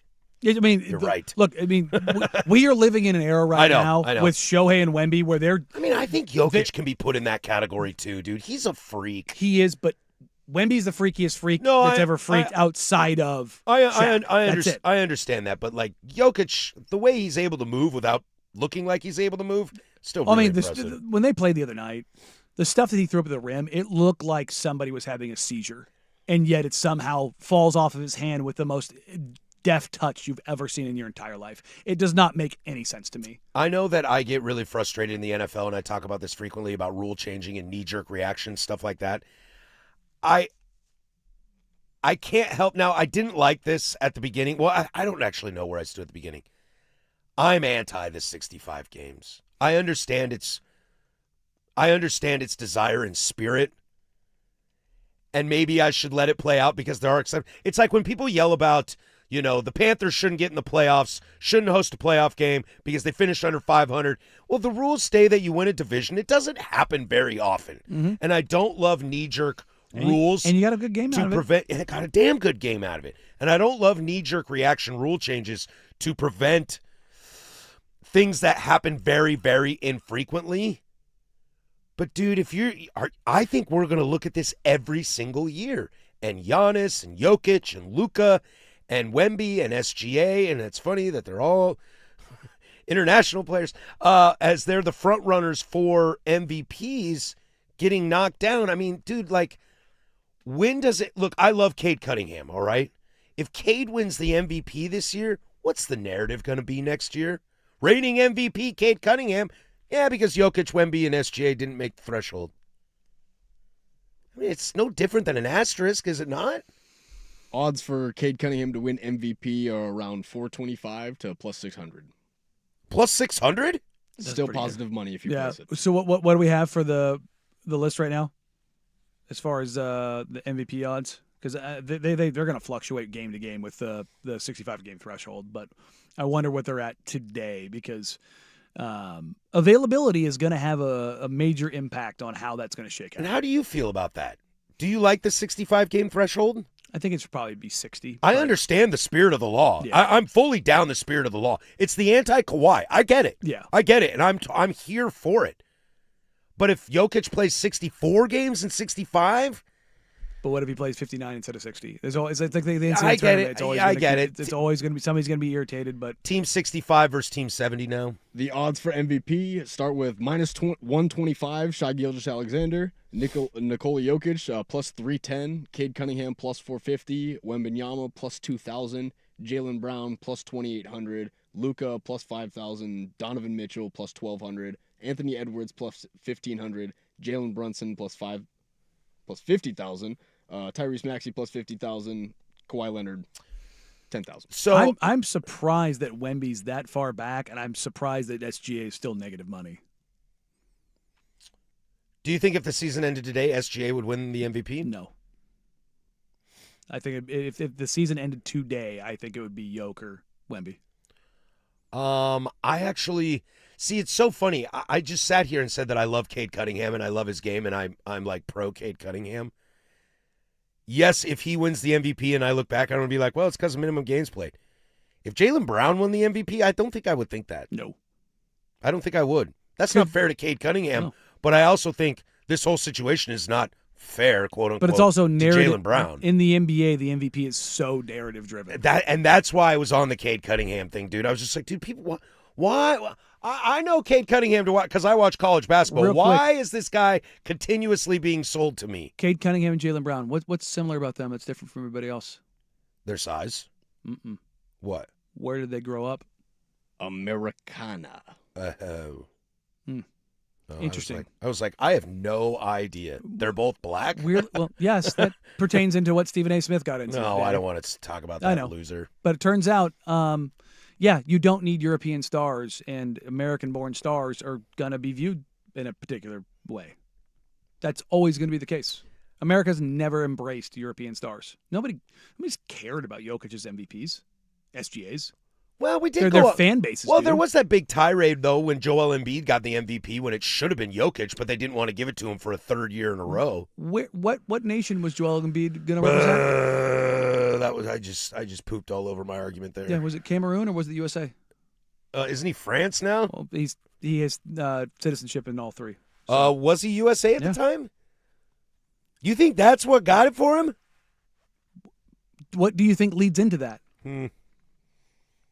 Jokic should have 4 in a row. Yeah, and Jordan should have had like 15 of them.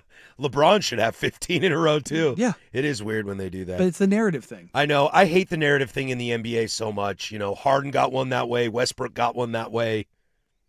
It stinks. It's all very dumb. I hate it. It is very, very dumb. For me, the MVP should be who's the best player on the planet and who impacts winning the most. And for me, the two guys that do that the most right now, Cooper Flag. Or I mean, he'll win one. But it's Nikola Jokic and Victor Wembanyama. Those are the two most impactful players in the entire NBA. James Harden is questionable tonight for the Cavs with a thumb fracture. He's got a hairline fracture in his thumb. Shooting? Left thumb. All right. That's a little better. Tonight, your ESPN slate, OKC Detroit. Will Shea That is play? a shooting thumb, correct? Yep. Will SGA play tonight against Detroit? I mean, can't miss a ton of those. Yeah, that's the ESPN game tonight. And it's an MVP matchup. ESPN is a nice slate tonight. Mm-hmm. SGA v. Cade Cunningham, and then you get Jaylen Brown v. Nikola Jokic. It's a nice little ESPN Somebody texting slate. in, no one cares where people are from. Yeah, you do. You just don't realize it. Really? I like to think I don't care where people are from. The collective cares where people are from. Half the time, Nikola I don't Jokic is one of the top 10 players, talent, production, impact in the history of the game. No one gives a damn. I very much agree with that. Okay, you care about where he's from then. Giannis is one of the most freaky players in the history of the league. Well, I mean, for the longest no one time, cares. for the longest time, I didn't even know where Nikola Jokic was from. Can't Yes. ignorance play a part of that? That I don't know because I don't care. I didn't know SGA was from Canada for a long time. Okay, those three guys are international I just remember him at stars. Kentucky. Does anybody care about them outside their markets? Genuinely. Well, I mean, you could argue that for a majority of NBA players outside of like LeBron. No, go down the list of the top players of the last 15 years. Where are they all from? The U.S. of A. And how they're talked about. That's weird. It is. I don't like that. There's an intrinsic thing that is there, and you can yell about it until you're blue in the face. It's true. The globalization of the game is real, but the embracing of global stars is not there. One last thing from news notes, little small things here. Did you see Connor Griffin yesterday hit 2 home runs for the Pirates? He's the number 1 prospect in baseball. He might make their roster. Sure, and then drift off into obscurity. Well, or to somebody else's team. You know something funny? They might have a loaded roster. Just for a little funds here, Pittsburgh's not going to be terrible this year. Okay. They're not. I'll believe it when I see it. They signed Marcell Ozuna. Mm-hmm. Skeens is obviously Skeens. They've got some young talent in the pitching. Have O'Neal Cruz. They've got O'Neal Cruz. If Connor Griffin plays, they're going to be okay. I think they still got Reynolds. McCutchen is the closest active player to 3,000. Yeah. They're not going to be the worst team in baseball. They're in my division, and I don't hate them. I like them. I want them to be good. That's how I am with the Royals. The Royals have never done anything wrong to me. I always say that to Isaac Ropp. I'm like, I hate the Tigers, I hate the White Sox, and I hate the Twins. And I hate the Cubs. Yeah. And the Reds have sucked, but I hate the Reds. I've always liked the Pirates. Also, sexy jerseys. Dude, that soft powder blue for KC, that George Brett, KC, Brett Saberhagen jerseys, nice. Those pinstripes Pirates jerseys, very, very nice. So I'd love to see the kid get a shot. Also, I realized Boston spring training field is just like Yankee Stadium in the sense that it's the Green Monster. Well, Pittsburgh has to prep all of their players with pinstripes before they send them over to New York. There you go. You keep dreaming about Paul Skeens. Closing arguments brought to you by Leskin Law. Visit LeskinLaw.com for more information. Leskin Law's one-day divorce mediation, peace treaties, not war plans. That'll do it for us. We will catch you tomorrow. For Danny Morang, that's Casey Smith. I'm Patrick Harris. Go do something I would do. Bye.